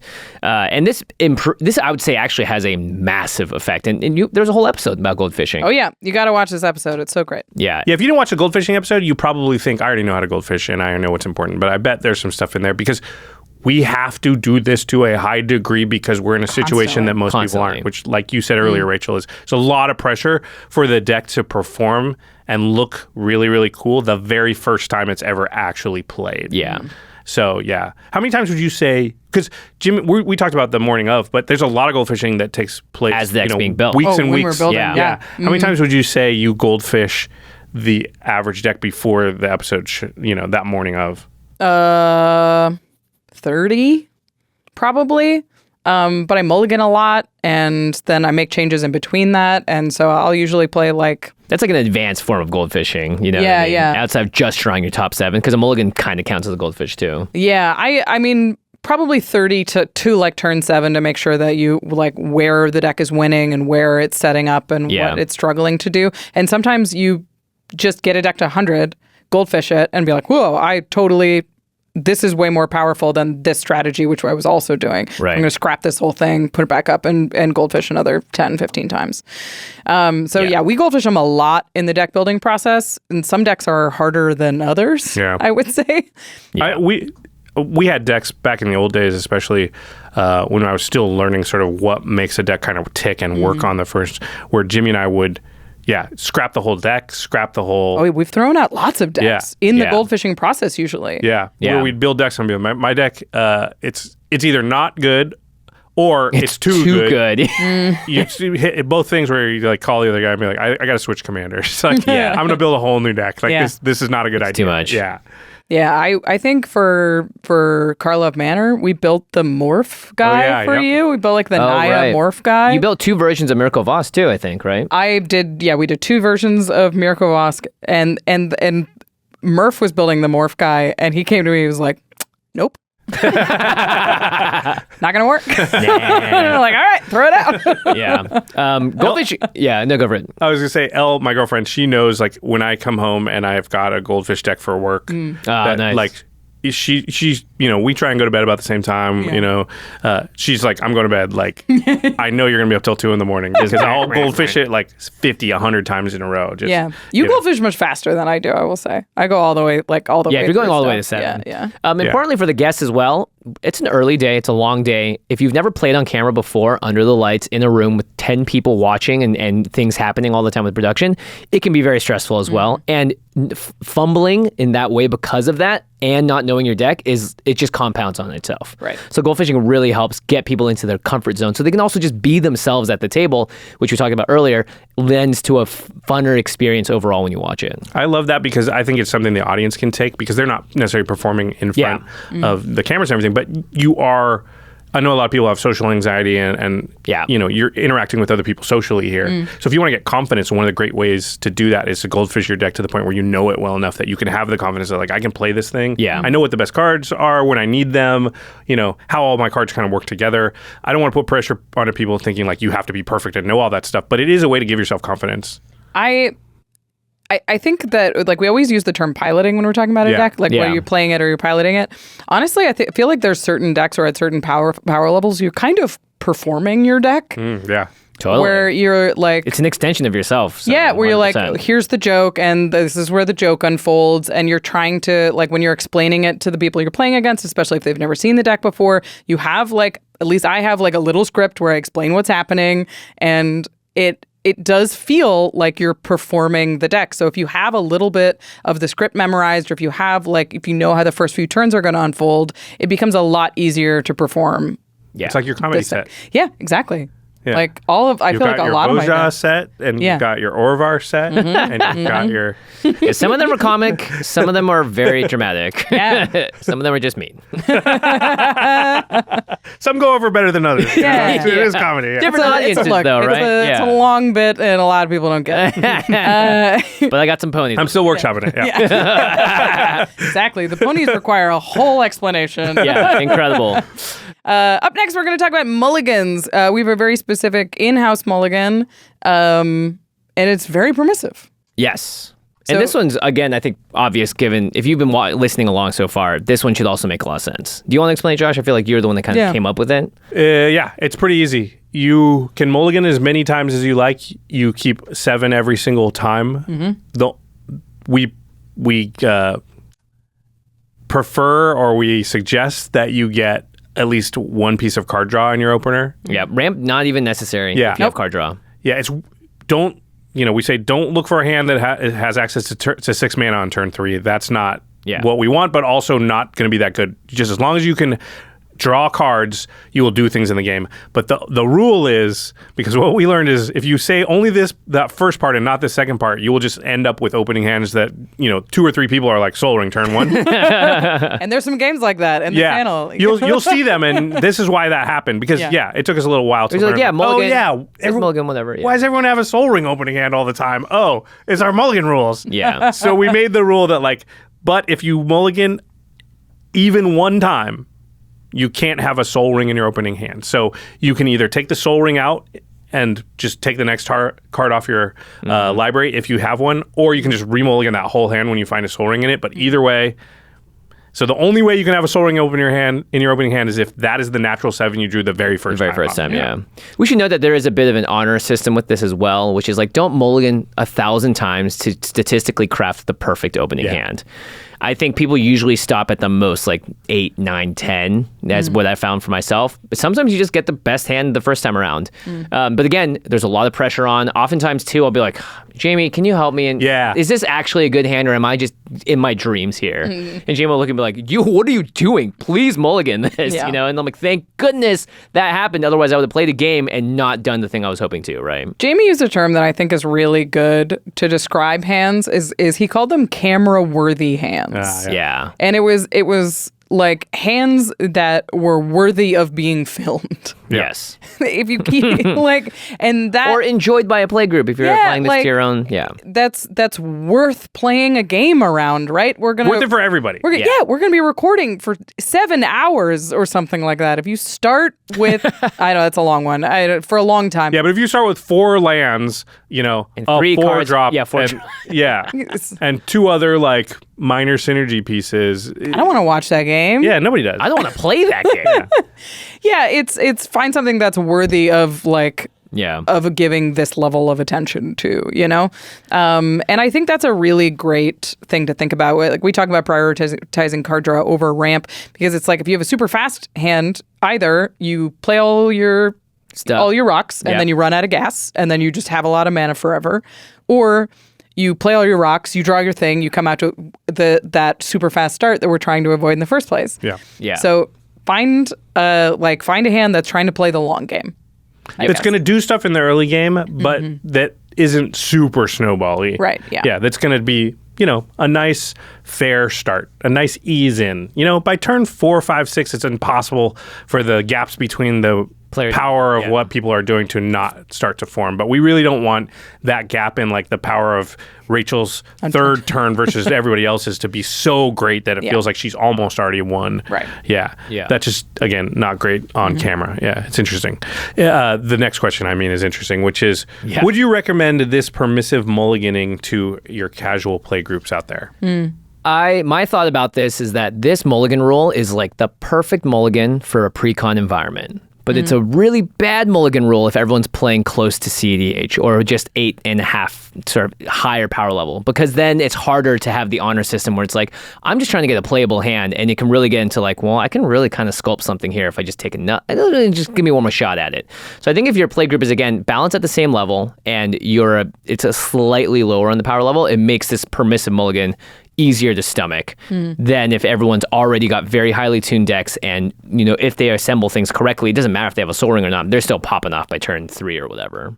Yeah, I think it's a double-edged sword, because I think if you're always mulliganing in this way, you can cut lands, you can cut ramps, you can cut because you're used to mulliganing more. It's the partial Paris all over again. Yeah, so I feel like the deck builds can suffer when you're very permissive about mulliganing, but if you're in a low power group and you're not really worried, you're like, I don't care if my deck is good, I'm here to just play with my friends and I want to play Magic, then that's totally fine. I think having a permissive mulligan just means that nobody's dead in the water on turn 1, which is nice. But make sure you're not cutting lands and not cutting ramp and not cutting removal and mulliganing more and more and more times to find them. Yeah, I don't think I would recommend this to like normal play groups. It's so easily abusable, and you know, let's be honest. There's always that person in the play group that's probably going to abuse it a little bit. Just a little. Yeah. What I tend to do that's sort of the cousin to this, I think, is if somebody's gonna mulligan down to like 6 or maybe 5, I'll try and offer for the group, hey, they can go to 7, right? Like it's fine. We want to have a game, right? Yeah. And then if they do it again, maybe you got to go down now. Yeah, like we gave you one. But like try and you know, if somebody puts that forward, the rest of the people at the table are not going to reach in and be like, I object. Yeah. And you can give them a little extra, because I actually don't want to sit down in a casual game, have somebody mull down to 5 and just maybe not be a factor in that game at all. That's that's not what I'm there for either. It'd be different if this is like rock, paper, scissors type game where it is over in a matter of seconds, but this is an hour and a half maybe. So having a bad start or getting eliminated early as a result of your mulliganing, that's just not going to be fun. And that allows you to sort of protect yourself from the people that might abuse it, because you don't have to offer the person that everybody knows is kind of, you don't have to offer them that extra mull. They go, I got to go down to 6. Like, Oh, that's too bad. Oh no! Yikes! Oh no. I will say we've been playing with just the regular London at lunch a lot, and I think it's good. Yeah. I play with It's a very good mode. Like my general play group is like, just find a 7, whatever. But at lunch, I like it. I like that it's like there are stakes, and sometimes you keep a hand that is worse because it's not worse than 6 cards. It makes you play a little tighter. Yep, absolutely. You do get one free one too. Yeah, like if you get a free you're one. mulling for the 3rd time. Yeah. And it's really the 4th one. you I think only going go to to 6. 6 is not that bad. It's the 4th one. But Yeah. you had to mull 4 times to get down to 5. That's a long time. That's bad luck sometimes, but it also could be a deck building thing. Yeah. And I would say if you're very new to the game, you can definitely have this permissive mulligan just to make sure they're going to have a game. This is the point, though, where they're also showing you your opening hand to be like, hey, is this going to work? And you're like, I think we can jump down to gameplay mindset here. This one's really important, and we've kind of been dancing around it this whole episode. But it's not all just about what cards go in the deck. Yeah. Right. We're not robots when we get to the table because we have to play in a way that is enjoyable both for us and also the person watching.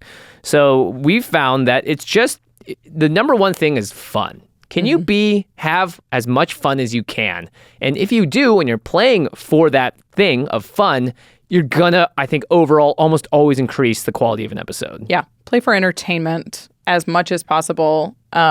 Even if it means that you might be playing like without counterspell backup or with maybe you're going for it too early. But if you have the opportunity to do something cool and to show off what your commander is doing, take that opportunity because those windows can close really fast. Yeah, and also know the other players at the table are there for you to do that. Right? We're all like racing along this racetrack and someone's got they're going to do a sweet wheelie.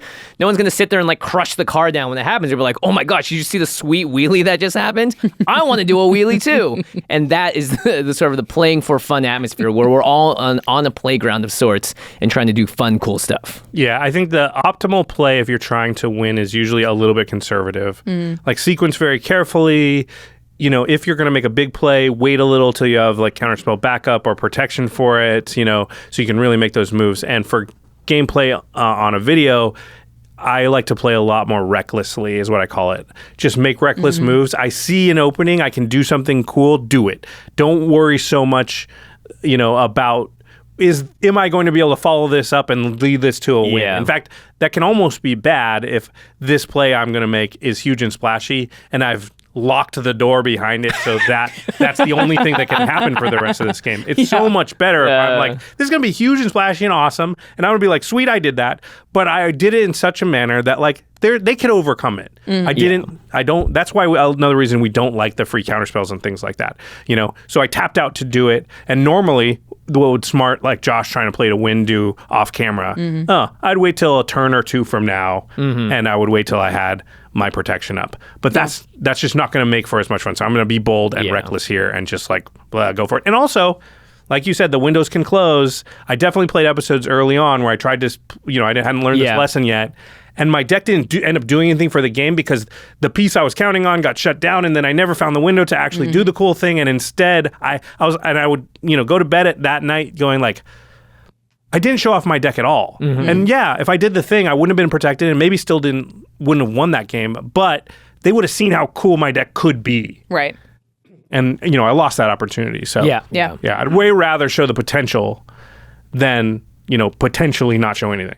Yeah. Ooh, I like that. Yeah, you wrote here, Rachel, be your deck salesman. Yeah, which I that think was is something great. Josh said yesterday. I think that's so, because this is a show that's so tightly tied to a set and we're showing off new products that like a lot of times people haven't seen in games before. Yeah. You're here to be like, all right, I brought this turtle walls guy and I'm excited about it and I'm going to see what this deck can do. And it didn't work out in that case, but Jimmy showed off how powerful he could be. Yeah, that's a good point. Yeah, see, he did something. He just did it on your board. You didn't realize it, but this was a weird sale. Yeah. But the idea that like you bring this thing and this is the thing that you bring to the table and you want to show this awesome potential new build that people can build. I think as creators, my favorite thing about what we get to do is meet people where they're enthusiastic. So when people come to the channel excited about a set, we get to be like, we're excited too. Yeah. That's great. And we're not taking it and being like, nah, this set's crap. Right. Yeah. Find the excitement. Look for it. Because that's like, people come to our video, which are hobby-based videos. They're things that people enjoy, and we get to meet with them where they are, where they're excited about it, and show them how cool it could be.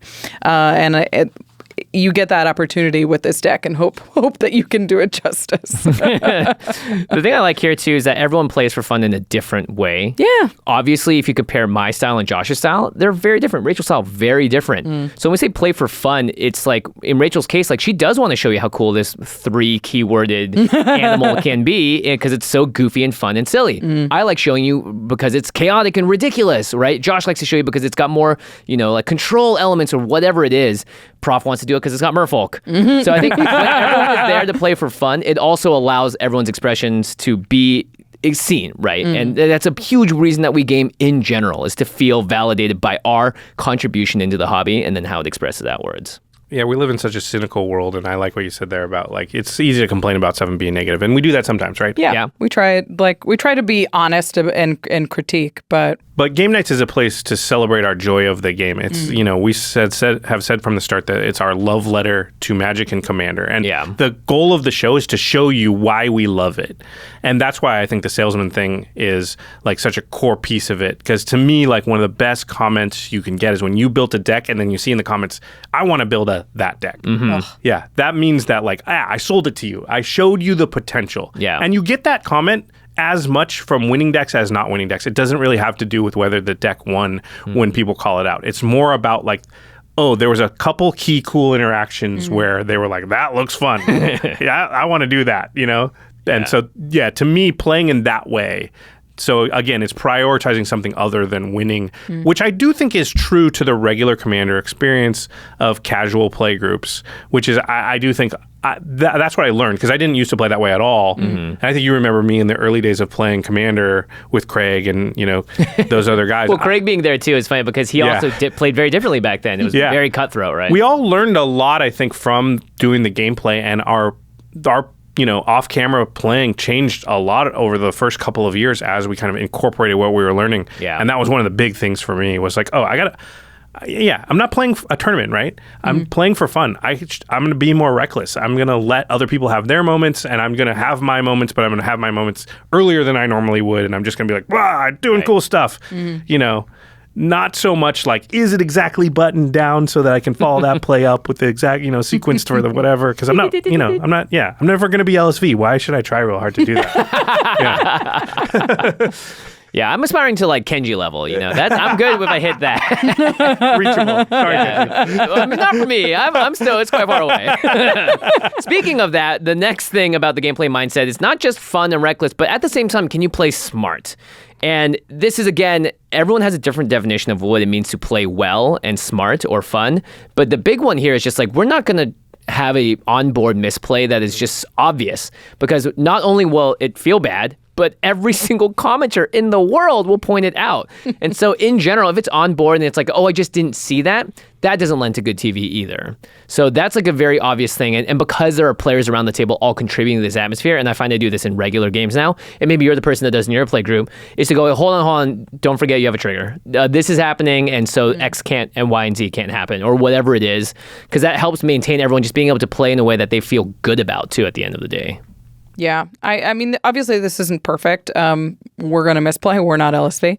Yes. And we've had some epic ones in the past, some too. Big ones. But we just generally try to play in a way that makes all the players like look and feel clever, because Magic's about that. Like, as much as it's about these big splashy plays, and I think we've prioritized fun, it is about doing the thing that's neat, and finding the line that's like, if it's on board, you're like, there has to be a line. So close, these pieces almost line up. Just one more mana. Yeah. You can name a whole channel after that.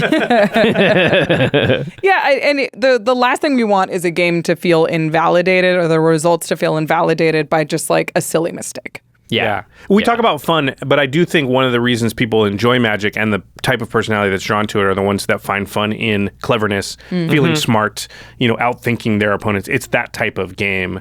So that's a really big thing. And there's realities too, right? Like a million people are maybe going to watch the show. Yeah. And it's all, we want people to feel safe, want to come on the show, have fun on the show.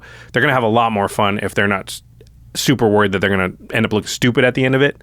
So it's funny Jimmy said this. I find myself doing this just in casual games all the time now, where at, Magic Cons or whatever. Yeah. Where I'm very like, even about my own board, like, don't forget, I have this effect. Yes. If you do this, this will happen. Me too. Just I have a Delphi preemptively out. doing that. Me too. Yeah. Yeah. Like, I'm not looking for onboard trickery to get you. Yeah. Yeah. I In might- hand trickery. Yeah, that's Hand fine. trigger, definitely. That's hidden information. But Yeah. known information, I'm not interested in that being what trips you up. And I'm not interested in you feeling dumb at the end of the day because, oh my God, I totally forgot that, that card was out there. Yeah. And I wouldn't have done that thing. Mm-hmm. Yeah. That's just not really what we're looking for. I And do I'll- think yeah. there's a bad side to a lot of takes backsies though, in like off camera games. So Yeah. it's like it's a tough balance, honestly. So on camera, we allow minor takebacks, basically anything we can do if possible. Can I tap differently? Oh, whoops, I didn't mean to X, right? Yeah, and most of the time, all of those are edited out for clarity, and to protect guests or protect players to make sure that they look and feel smart, but also just so you're not doing stuff and winding it back and doing stuff and winding it back. It's It just makes for a confusing. weird, confusing Yeah. story. Yeah. Jimmy and I are the ones that can sort of represent gameplay mistakes or those kind of mistakes sometimes because we've been on a lot of episodes. Like if somebody's going to be on game nights and then maybe their first time or even their second. Yeah, you don't want them to create some catastrophic error for themselves that just is going to not have them even wanting to watch the episode, right? Like, Yeah. I mean, that joke can be around forever too, like depending on what it was. Like Craig cracked the fetch Craig land and the for the fetch wrong lands. Oh my thing. gosh, And we yeah. just didn't catch it. We should have protected Craig from that. And we just didn't catch it until it was already out, which is, too bad. It's fine. It's Craig, so he's been around the block and is in the community for a long time. But Jimmy and I are often willing to be like, it's okay, I made that mistake. Just I'll live with this is it. my 70th episode. Like, the dilution is pretty high. Like one or two drops ego of mistake. is starting to within- become flattened. yeah, exactly. There's, You're like, yeah, there's a whatever. lot of gameplay of me out there, so hopefully I don't do this so much that it starts to change the narrative. I think I'm fine. We'll keep certain this narratives mistake. have already been set. Yeah, exactly. I don't know. It's about the schman schmops. Yeah, man hops. Yeah. Yeah. Generally, I think like we'll wind back what we can, and then Yeah. if we catch big rules mistakes, sometimes in post, sometimes on set. if Hopefully we're- on set. hopefully on set. We will try to fix it as much as possible, and largely that's just so we're not spreading misinformation. So we're not like showing Yeah. that a card it works one way and it works another way. A lot of people are going to watch this. We want to make sure that like the way that we're playing is the correct way. Yeah, that's so important. Yeah, or at least very close to the correct way that, Yeah. like, for your average player, it won't make any difference. Once in a while, people will go, well, technically, this is how it works. And it's like, Yeah. we know, but Order of the stack doesn't actually yeah, matter in the there's outcome. stuff that didn't matter here, so we just shortcut it. But Yeah. we definitely know a lot of new players find the game and Commander through us, and so we don't want to literally be like, this card is, we're saying it works this way, and it works this way. Yeah. We should know that the number one thing people tell us about game nights at MagicCons is that they played Commander because game nights got them into it. So we actually, that's another Or big, Magic. Or It was Magic, me. yeah. And that's I another, got to play Commander because I get Command Zone. Well, that's great. I didn't know that. Yeah, That's amazing. yeah. But it's another reason that we have to have this level of integrity for takebacks and rules mistakes. And it's not just a performance thing, right? It actually has to do with the well-being of other players entering the game. Yeah, there's that weight of responsibility. When people come up all the time and tell you, like, you're the reason that I learned to Yeah. play Magic or Commander, that puts, it's not like in a bad way, but it does put a weight of responsibility on you. I was like, there's a lot of people like that, right? Like, Yeah. I need to make sure that I'm doing them justice Yeah. when we make the show. Yeah. I probably should hit more land drops if that's the case. Well, the way that we portray it, they know it's bad Okay, to miss good. them. So you're teaching them in your own All way. right, yeah. all right, sweet. I don't want to be like Jimmy. I'm down with it. They love There it can so only be much one. because they can all relate. Okay. All right. So interaction is the next step of this process of how we play on camera. So everything apply. Sort of guess we don't really at this point tell guests what not to do or what to do, right? We tell them make the best decision based on the cards you have in the hand, what you have on the board. If you need some assistance, ask for help. But we're not saying no counter spells, no interaction, none of that. Sometimes these rules are just like for myself, Josh, sometimes Rachel, Yeah. just to make sure that, again, we are crafting a game that is fun in all the things that we've described so far. Yeah, I think the mindset is definitely something that we go into it with, and it's not something that we expect guests to keep in mind. We don't talk to them about that part at all. No, they can play how they want, how they intend to. But especially with interaction, I think the way that we use interaction is very specific, because it's like with counterspells, I feel like they're largely defensive. Yeah, is one thing. Like we don't use a lot of proactive counterspells where it's like we'll stop a thing if we're going to die to it or if it's going to blow up a board or something like that, but it's not like counterspell your ramp. Right. It's not really how those cards are just Stifle your if we ever fetch do land. that, we're going to do an interview where we're going, Yeah, put on our evil hats. I've also just like randomly given people card draw, like stuff like that is not, again, up to you as the guest to come and do it for yourself, but I'm doing it in a way that's like, I want everyone to have fun. And again, like Josh said earlier, don't really care for the outcome, just that everyone is able to do the thing. I think it was the Fallout episode I gave when the guest an extra card that needed it. Yeah. It's also why I love like Lauren of the Third Path. Great card. Yeah, that card's so fun. Yeah, I think that, it's important that when you're playing the game, you think about the other player's experience, and that's what having an audience forces you to do. So there's often times where like, yeah, I could kill that thing, but their deck was built to do this thing, and they're like me. They want their deck to at least once this episode do the thing that they built it to do. Yeah. And if I can at all stomach it, like it's not going to kill me. Yeah. It's not going to end the game on the spot. Yeah. I will probably hold my removal the first time that they're going to get to do their thing. Now, the second time, it's more fair game because they've done it once, but it would depend on circumstance. I'm not saying I would never, sandbag removal in that case. Yeah. But if I think, okay, this is going to be awesome. It's going to be cool. It's going to be big. I have this removal. I could stop it in its tracks, but the removal will still probably be useful in like making sure I don't die from it. Let's let that thing happen. Let's let that big thing happen. Yeah. Yeah. I think it has a lot to do with like what is more awesome, if this resolves or if this doesn't resolve. Right. Like if you're ahead and somebody finds the board wipe and it's like, I'm going to cast the board wipe and I'm going to we're going to bring down, like Josh is really far ahead. We're going to bring down Josh's board. If you have a counterspell, do you cast that counterspell? Yeah. Because it's like, because the board wipe's kind of awesome, but also the counterspell is kind of awesome. So it's such a vibes thing, I think. Yeah, you're catching on to what is happening in the game and what makes sense. Yeah. And it requires a little bit of disassociation from yourself at the table when it's happening as well, which is, I think, again, this is very specific to the hosts. So it definitely is an interesting...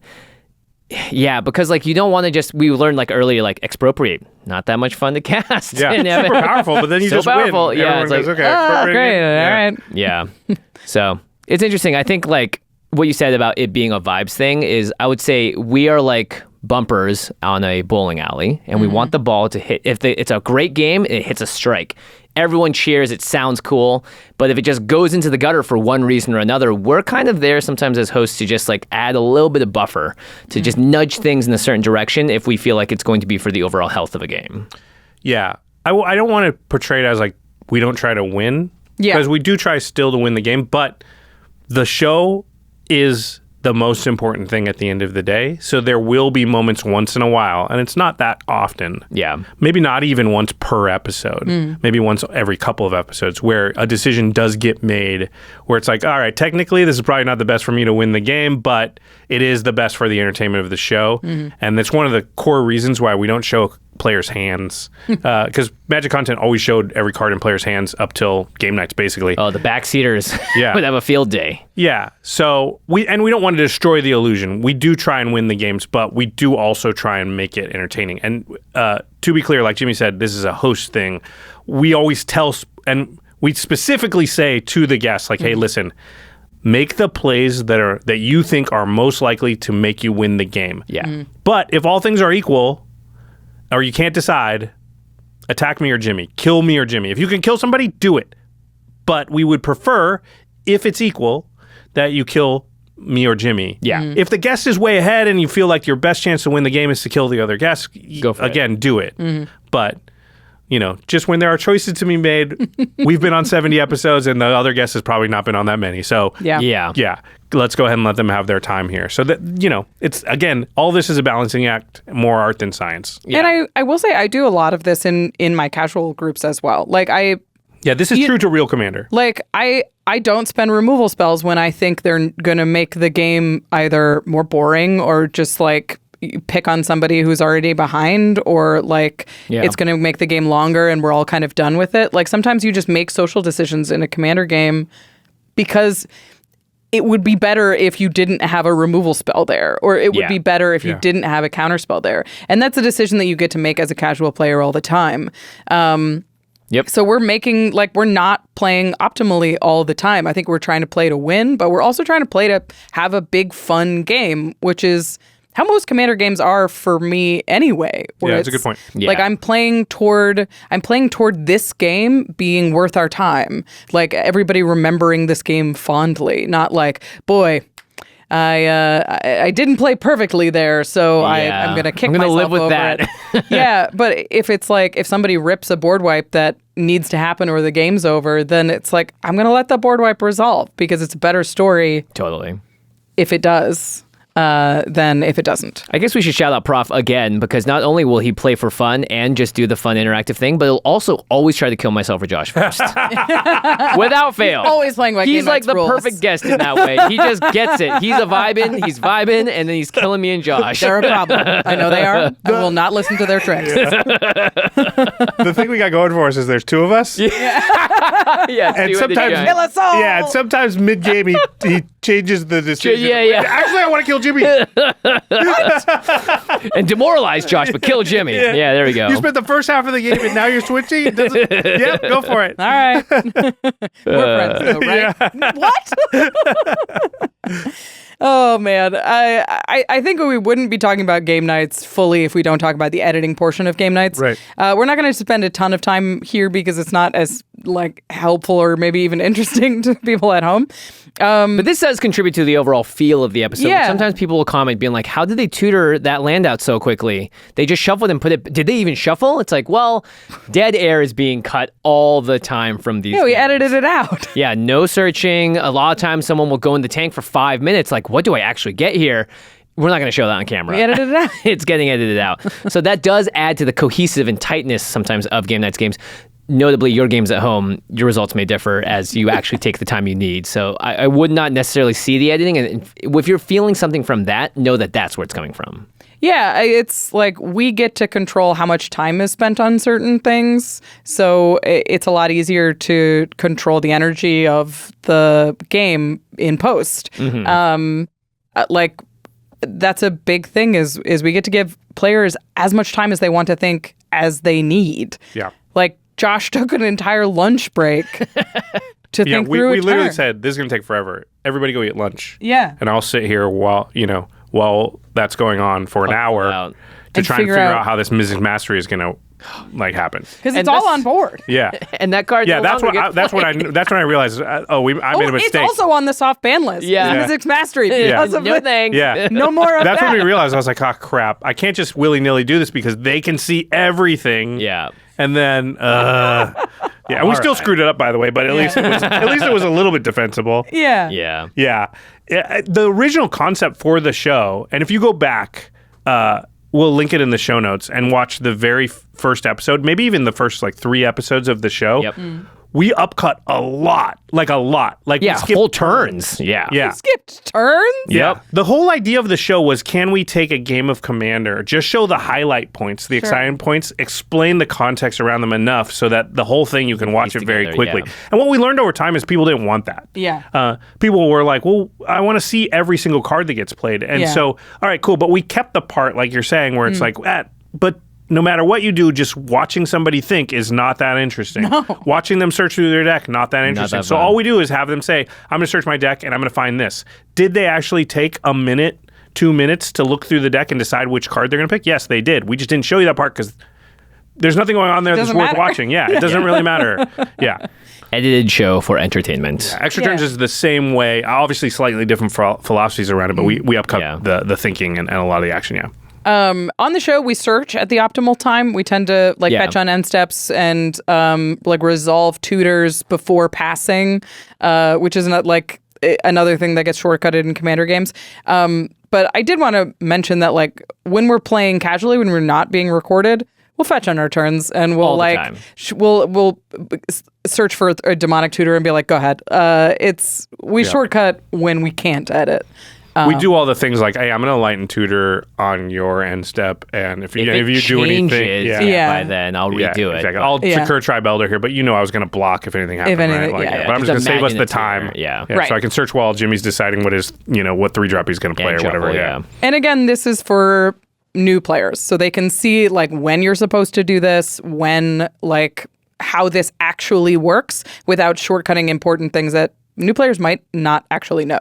Yeah. And sometimes, as for clarity as well with editing, we will do things in the correct stack order on the day, or on the day we'll go actually, technically this fetch land happens before these two, but for clarity's sake, we're just going to have these things resolved in this order. It doesn't change the outcome. It may not be exactly 2 rules, but when you're watching it, it will make that much more sense. Yeah, Ristic Study is a really good example of this. So yeah. Oh, right. Okay. Ristic Study interrupts everything that's happening to ask hey, do you pay the 1? And on the show, if Jimmy casts a spell and he says, okay, I cast this, and I go, Ristic Study, do you pay the 1? And then he says yes or no, and then I do the thing, and now the thing that he was originally doing actually happens. That makes the impact of the thing he was doing less to the audience, because it was like he started a sentence, I interrupted him in the middle, and then he finished the sentence. Had nothing to do with the sentence, by the way. And then he finishes the sentence, and you're like, what was the start of that sentence? I sort of forgot, right?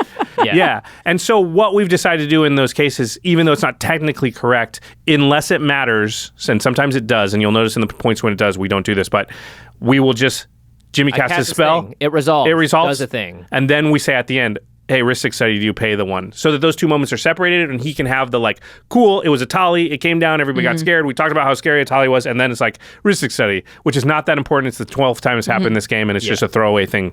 Do you pay the 1? Yeah, and we're keeping still to what the board say needs to be to stay rules accurate. Yeah.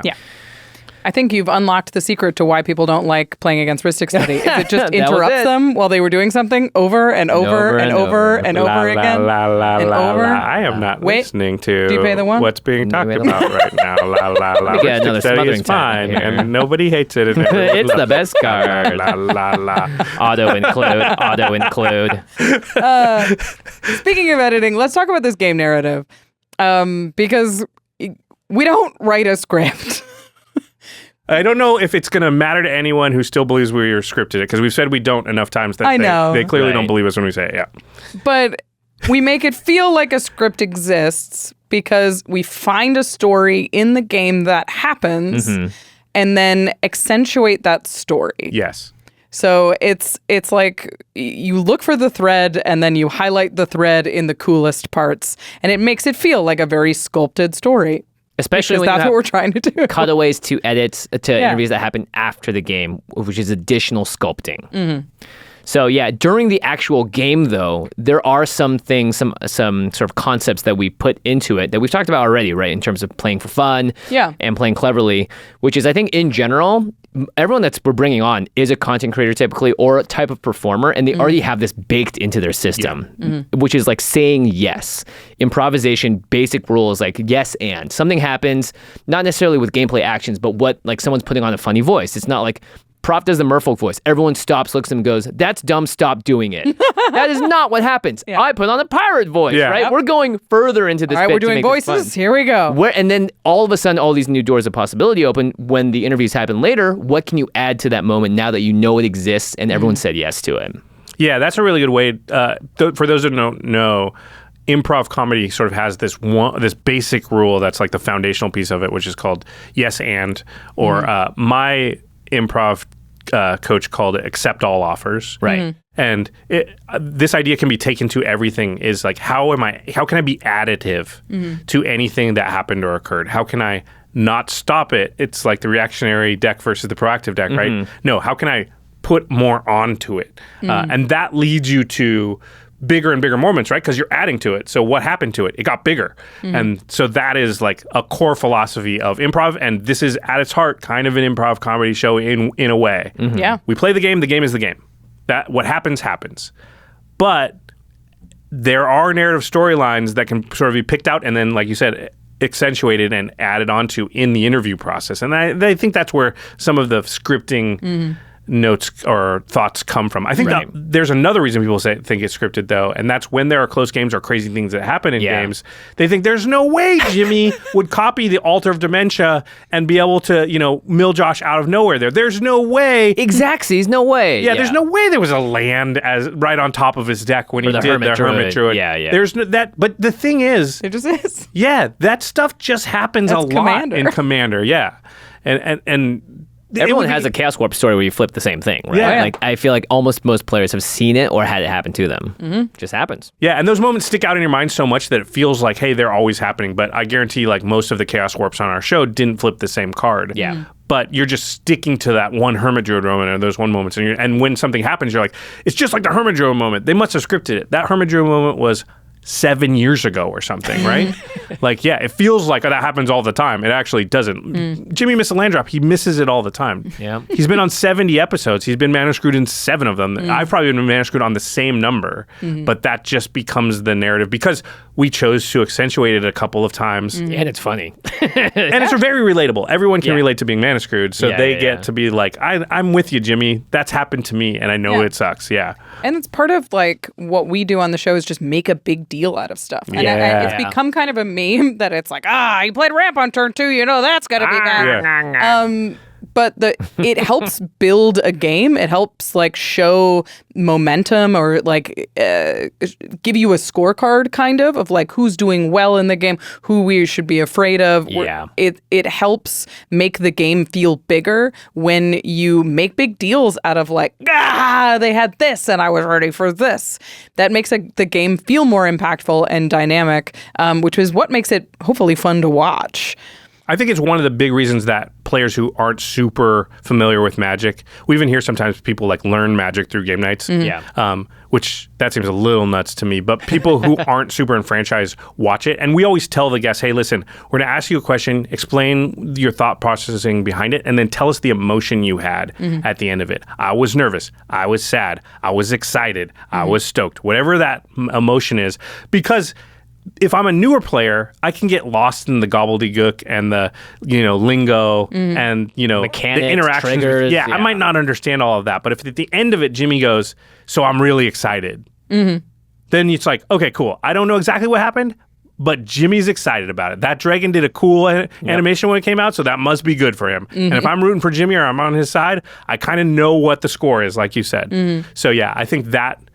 we get a little bit of flack for the reactions and the stuff, but that really does help that new player experience. And, again, this is our love letter to the game. And one of the things we love about it is the emotion of playing it, right? Yeah. What does it feel like? Yeah. Yeah. Cool. This is a great question. Do you think playing on camera has made you a more entertaining person to play with? Rachel, you've done it the least amongst the three of us. Yeah. Here. Still a lot, though. Still a lot. The funny thing is I started playing Commander in like 2017. This is I think after it's the 4-color Ixalan. year? Yeah. Ixalan's was my first set. I think it's 2017. I was a content creator in 2019. Yeah. So I was most of my Magic career I've been making content. Yeah. So I played a lot of gameplay. Hey, Yeah. listen, we've said this, I haven't said it in a long time, though, but when we started the podcast, Jimmy and I had been playing Commander for less than 4 months. Yeah. Yeah. That's what it feels Better like. than you. Yeah, we're qualified. Yeah, we have to figure it Why out. not? We got a camera. Who else is there? It was mostly we got cameras and microphones. Yeah, Less yeah. about like we know what the hell we're saying. It's the I can camera edit. zone. Yeah, it's the equipment zone at my apartment. So sorry, I derailed you there. Yeah, That's okay.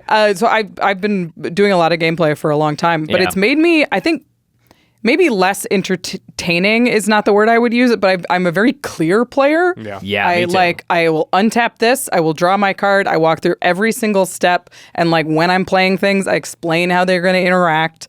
And like I was at a pre-release and somebody was like, "You're very easy to play against." I know exactly what's happening. I know exactly what's happening. You're not intimidating me. You're not like staring. You're just explaining Nope, things you just know calmly I- and kindly. I know exactly what's going on. And I felt excited. And you offered. And I feel excited. yeah, that was their emotion as it played. Do you need to read the card? Yeah. Like, Oh yeah, do you play the card in pre-release? I do Yeah. this a lot. Oh, Play upside it down. backwards. Yeah, I play it Just backwards. push it towards them. Yeah. Yeah, usually. yeah. So it's right side up to them. Yep. Because I'm like, I don't know all the cards, so you probably don't. Here you go. Yeah. Yeah. So half the time I feel like it's like, so I'm not lying. You Yeah. can see how these two cards work together. Yeah. A lot of times, this one's pretty good. You should probably read it. Yeah, you need to read this. It's a it myth. specifically relates to that and that. Yeah. Just, okay, if you don't know how it I works. do that all the time. You should read this. Yeah. I don't know how many times I've been like, if you don't know how it works, I can explain it to you. If you don't trust me, you can ask someone else. But I'm not trying to deceive you here. So I communicate very clearly when I'm playing. Yeah. Which makes me very easy to play against. You're like the Very host of the game even when you're playing. I feel the same way. That's what it feels like. I feel like when I sit down to a commander table, I'm like, thank you for coming to my table. Even though it's like a game store. Right. Because like I usually lead a Rule Zero conversation. I usually will pick my, like, if we're having trouble picking decks, I usually pick first. Right. If somebody's excited about a deck, then I will pick to match. But like you feel like, because I have the most knowledge, I always feel like I'm guiding how the game happens. I'll ask questions if there's dead air. I like, tell me about your deck. Yeah, it's almost like they've Yeah. come to my house and I'm like, let me take your jackets. Yeah. What would you like to drink? Do you have a deck you'd like to play today? yeah. Right. Exactly. Do you have dice? Have some infinite tokens. Yeah. That's what Do you- it feels like. Do you think that is about, obviously your knowledge of the game and everything, but is also partially about the fact that, like, at most tables, you are the well-known person at the table? I think that's definitely the biggest reason today.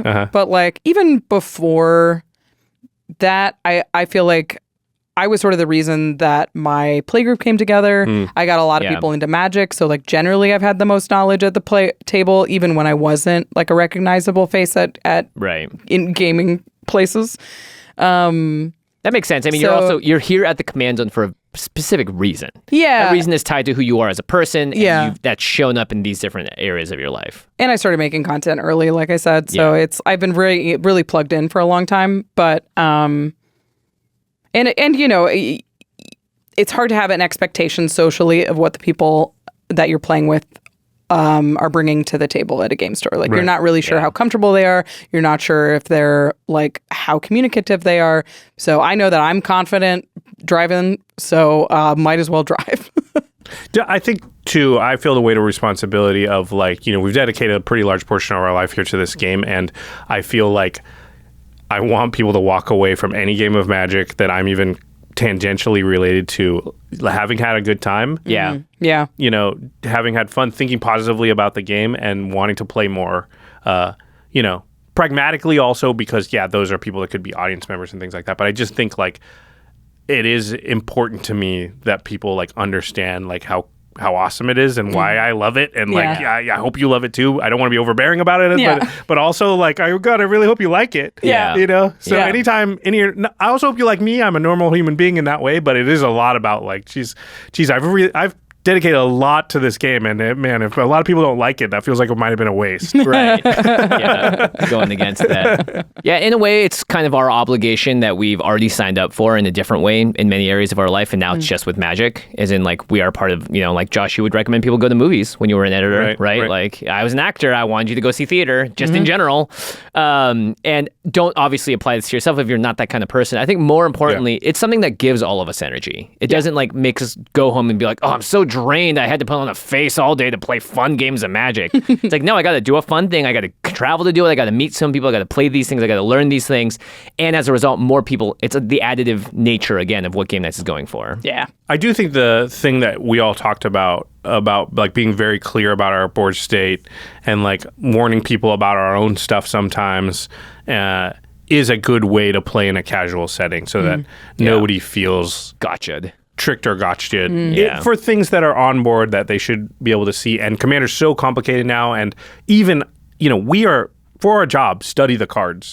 There's all the time now where I'm like, what's that card? I don't remember. It's from New Capeno, right? Like, I just barely remember it. Yeah, sure. Sorry. Yeah, From Infinity. What? I talked about it Why does for it an do hour, that? but it was a week of my life, Yeah. 3 years ago. And then there were 27 more sets, and they all had 700 cards. So I barely remember that. Yeah. Yeah. And so if I can't tell you what a decent number of cards on any given board do, you should not be expected to do that. So yeah, I think it's better if everybody just kind of generally keeps tabs and warns people about stuff that's important. Yeah. Yeah. Of course, all of this changes when it's live. We wanted to talk a little bit about Game Nights Live because Probably do a whole episode on this. I too. know it's a slightly different. It's a slightly different process because we don't have editing. But basically, we take all the post-production stuff that we were talking about and we make it pre-prep. We take a lot longer in deck building. We take a lot longer in goldfishing. We take a lot longer in, like, the players have the decks for longer. Yeah, and goldfishing the decks specifically against each other multiple times, not just in a solo environment. Yeah, a lot of testing. We actually play games with the players that are going to play, test games, rehearse. We have rehearsals. It's not that it's scripted. It's this that we want. Boy, Game Nights Live is so complicated, and I don't want to spend another hour of this episode talking about it. But, we're going to call people up on stage. We're going to bring out the Cube of Consequence. We're going to, so we want to generally have some plans in place or loose plans for, like, these type of cards would be ripe for this type of thing, So we play games and we say, imagine the audience is out there. Let's play this game. Let's pretend to call people up on stage. We will have our staff sit out. Okay, let's bring them up here so we can have real people that we're moving around on a real stage, and then they're sitting down in the chair and saying, I attack, this person. Yep. And, like, we go through all of that. And then we keep all of that in our back pocket for when the performance actually happens. Yeah. But when the performance actually happens, we've shuffled the decks. We don't know what cards are coming in what order, and we are just, flying by the seat of our pants at that point. But we know a lot already. Yeah. And we also have Jake and Jamie backstage, and we have a whole crew working backstage, and Jake will sometimes, he's in our ears and be like, hey, this is a great Cube of Consequence moment. Maybe you should do that then. And again, that's like when we turn from a film show that gets edited into, like you said, post-production to pre-production. We are now a live, to-tape, like, theatrical improvisational banger of a game, whatever it ends up being. Yeah, and a lot of that comes out of just practicing. Like, if we find a joke in a game while we're practicing, we're like, oh, if you have that card, if we can replicate this situation, that was a great situation that we can do on stage. And that makes the density of jokes a lot higher. Yeah. That means the dead air is a lot is mitigated. And it means that, like, if you draw a card, you know exactly what you're doing with it on top of, like, so you're making gameplay decisions, but not necessarily making performance decisions in them. Yeah, you still do have to make some performance decisions. That too, yeah. A lot, but having even just a couple of things in your pocket because, like, oh, we played this Tools. card in practice, and I know that I said this and that was funny. That makes your life so much easier. I don't have to think about that part now. I can think about, like, what card am I going to play in what order here? Right. Still playing Magic. Yeah. Still playing Magic? All right. Yeah, it is great to shout out Jake and Jamie. Just because they are our safety net and will often be like, goodness. we haven't called anybody up on stage in a while. Can you do that? Can somebody do that? Yeah. Or just like, yeah, this is a great moment for that. Or, think about this. Yeah. Yeah. Murph, too, having a judge on stage who is looking specifically for rules mistakes. So we don't have those mistakes in the game affecting the outcome in some way. Also, we have 1,000 people in the audience. Screaming at us. That helps. That helps. Murph also, at one point, I remember, clarified a deal that was made. Oh, yeah. Then he wrote Which it was down. so It's important. It's like, incredible. no, you said exactly this, because that's the kind of thing you can't rewind live. You're so caught up in the moment. Yeah. Briefly, there is a difference between game nights and extra turns. People always ask this, but the main thing is that extra turns is where you're going to find games that are a little bit more wacky or that have budget games, CEDH stuff, more groupings that just are different entirely than what you would do on game nights. A lot of the rules around deck building and those restrictions aren't taking place there. There's much less cutting to interviews, right? Because there are none. So extra turns, I think, it's much more lax in general, but it also allows for a different side of Commander to be explored, which is kind of why the show was made in the first place. Go ahead. Extra turns is less about building to balance, and it's more about like having decks and grouping them. Yeah. Right. So we have a lot of personal decks here at the office that belong to us or belong to other people or guests, and then just finding a way to showcase those in an entertaining way. And sometimes that's doing a budget game, and sometimes that's doing like, all right, let's get all the Stranger Things decks in a pod or something like that. But also making sure that those games are going to be fun and relatively balanced. It's not an exact science. Yeah, I think our appetite for risk is just higher in extra turns because the amount of resources that is demanded from the production is lower. So we can have games where, a deck kind of overperforms the rest of the table and does the thing where it snowballs and ends up winning. And it's fine because that does happen in Commander games, and we like to represent like what's true to Commander. But we have less new players watching extra turns, so they understand more like that. Yeah, sometimes that happens. And also because the amount of resources expended to make that show is less, we get, it's fine if we have kind of what we would say is more of a dud episode once in a while. And the episodes can be 30 minutes sometimes. They're often closer to 45 or so, but still, we can just take more risks, which is nice because it gives us a home to play stuff that would be tough to do on game nights. It's really tough to do a CEDH episode for game nights because if the one game we play is super duper fast, then we're in a really weird position there where it's like, well, maybe we play a second game. But what if that was super long? Right. Also, if let's say the guest comes on, wins the first game, we play a second game because it was so fast and they don't win that one. And then we only release the second game. And it's like, what do we do to that person kind of? Like, that doesn't seem very fair, but we don't really have a good way out of that. It's just the variance on a CEDH game is tough, but it's not as tough for extra turns, which is why we are going to do one. Or did that one already come out by the time that we're watching this? Maybe.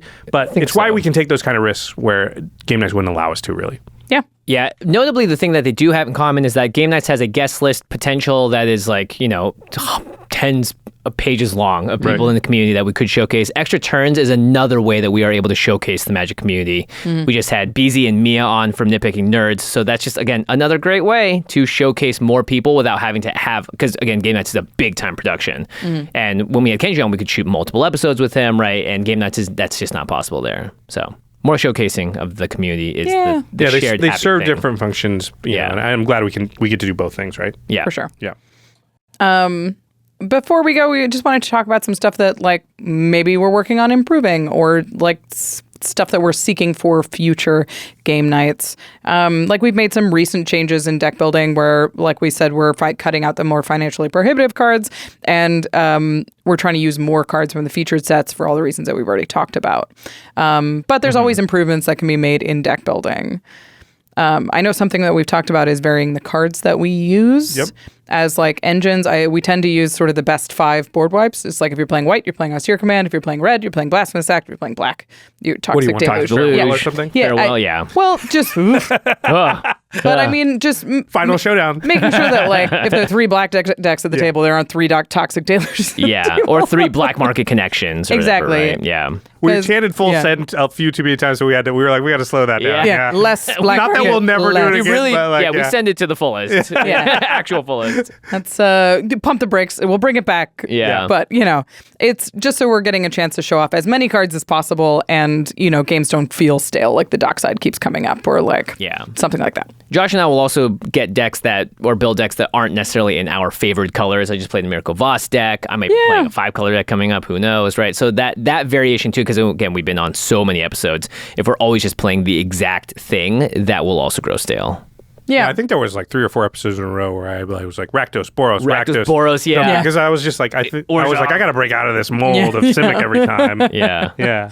And we try and like make sure that you're still playing decks that feel like you, even if they're not in the colors. Like Josh decks tend to be very engine based, or like I like to assemble some sort of weird puzzle. In instant speed type of stuff. Like, I thought the Golgari deck from Ixalan really felt like a Josh deck. Michael Tyrant? Because it's a lot of, like, little pieces that you're like, okay, if I mill more, then I have more stuff. And I can do reprocess. I can draw a bunch. I just happened to draw that Golgari Grape Troll, and it was like, this is nuts. Well, I have fewer decisions to make. I know what I'm doing. That was play recklessly, by the way. Yeah, exactly. That was a good example of that. Wait, what do you mean they can't block? Whatever, I'm still doing it. Yeah. Yeah, are some stuff that we're trying.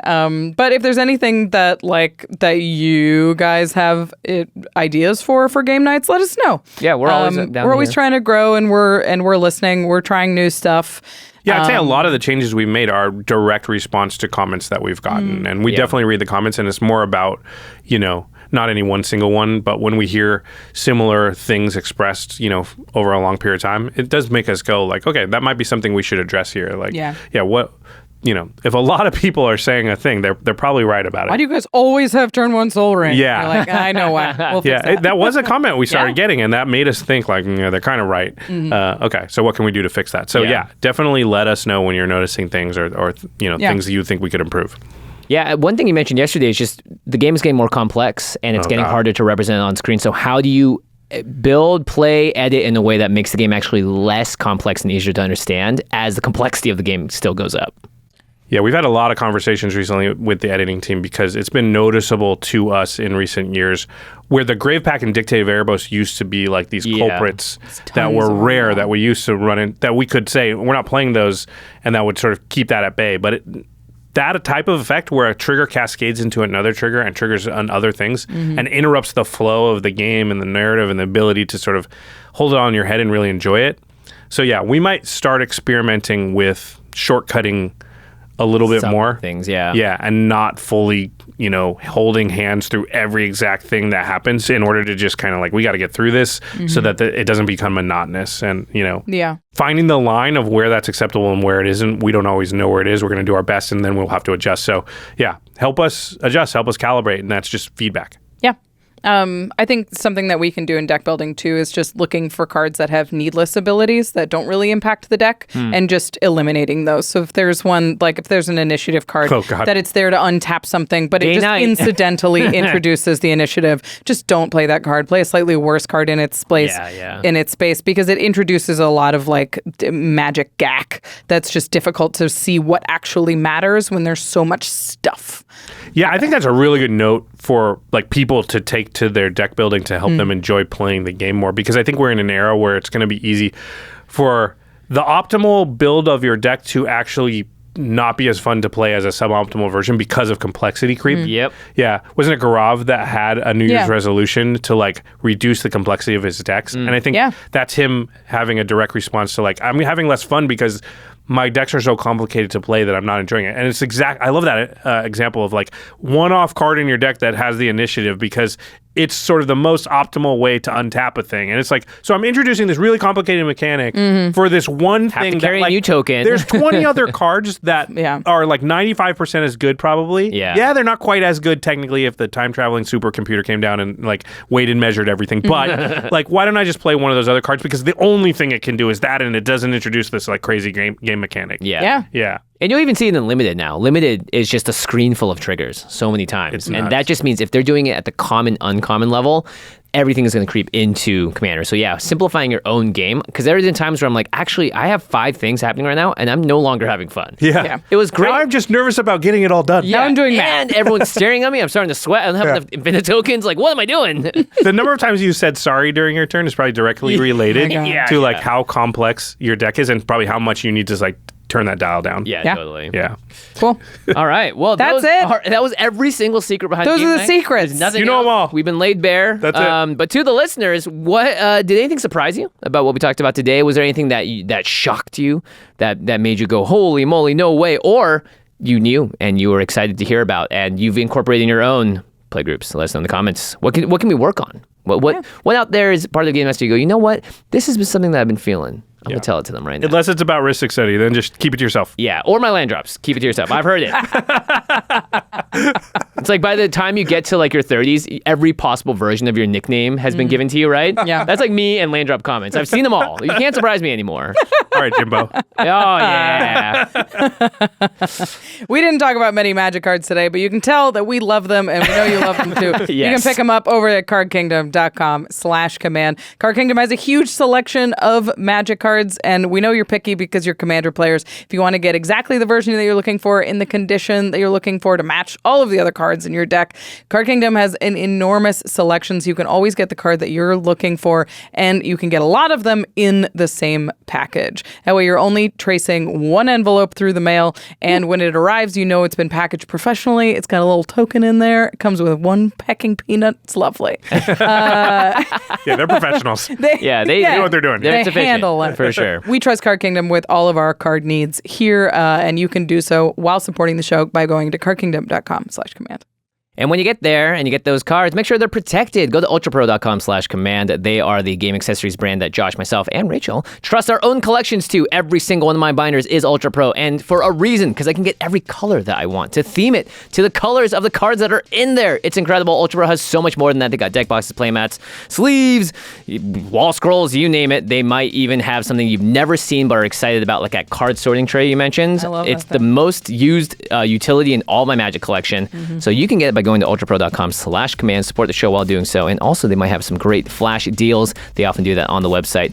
ultrapro.com/command for all of those accessory needs. All right, everybody. Thanks for tuning in. Big thanks to our amazing team here at the Command Zone: Damon Lenz, Eric Lem, Megan Yip, Gaurav Gulati, Jordan Pridgeon, Jamie Block, Arthur Meadowcroft, Manson Lung, Josh Murphy, Jake Boss, Sam Waldo, Evan Limburger, Katie Cole, and Mitch Trafford. And you, 5 people still watching. Thank you. Bye-bye. You're special. Peace.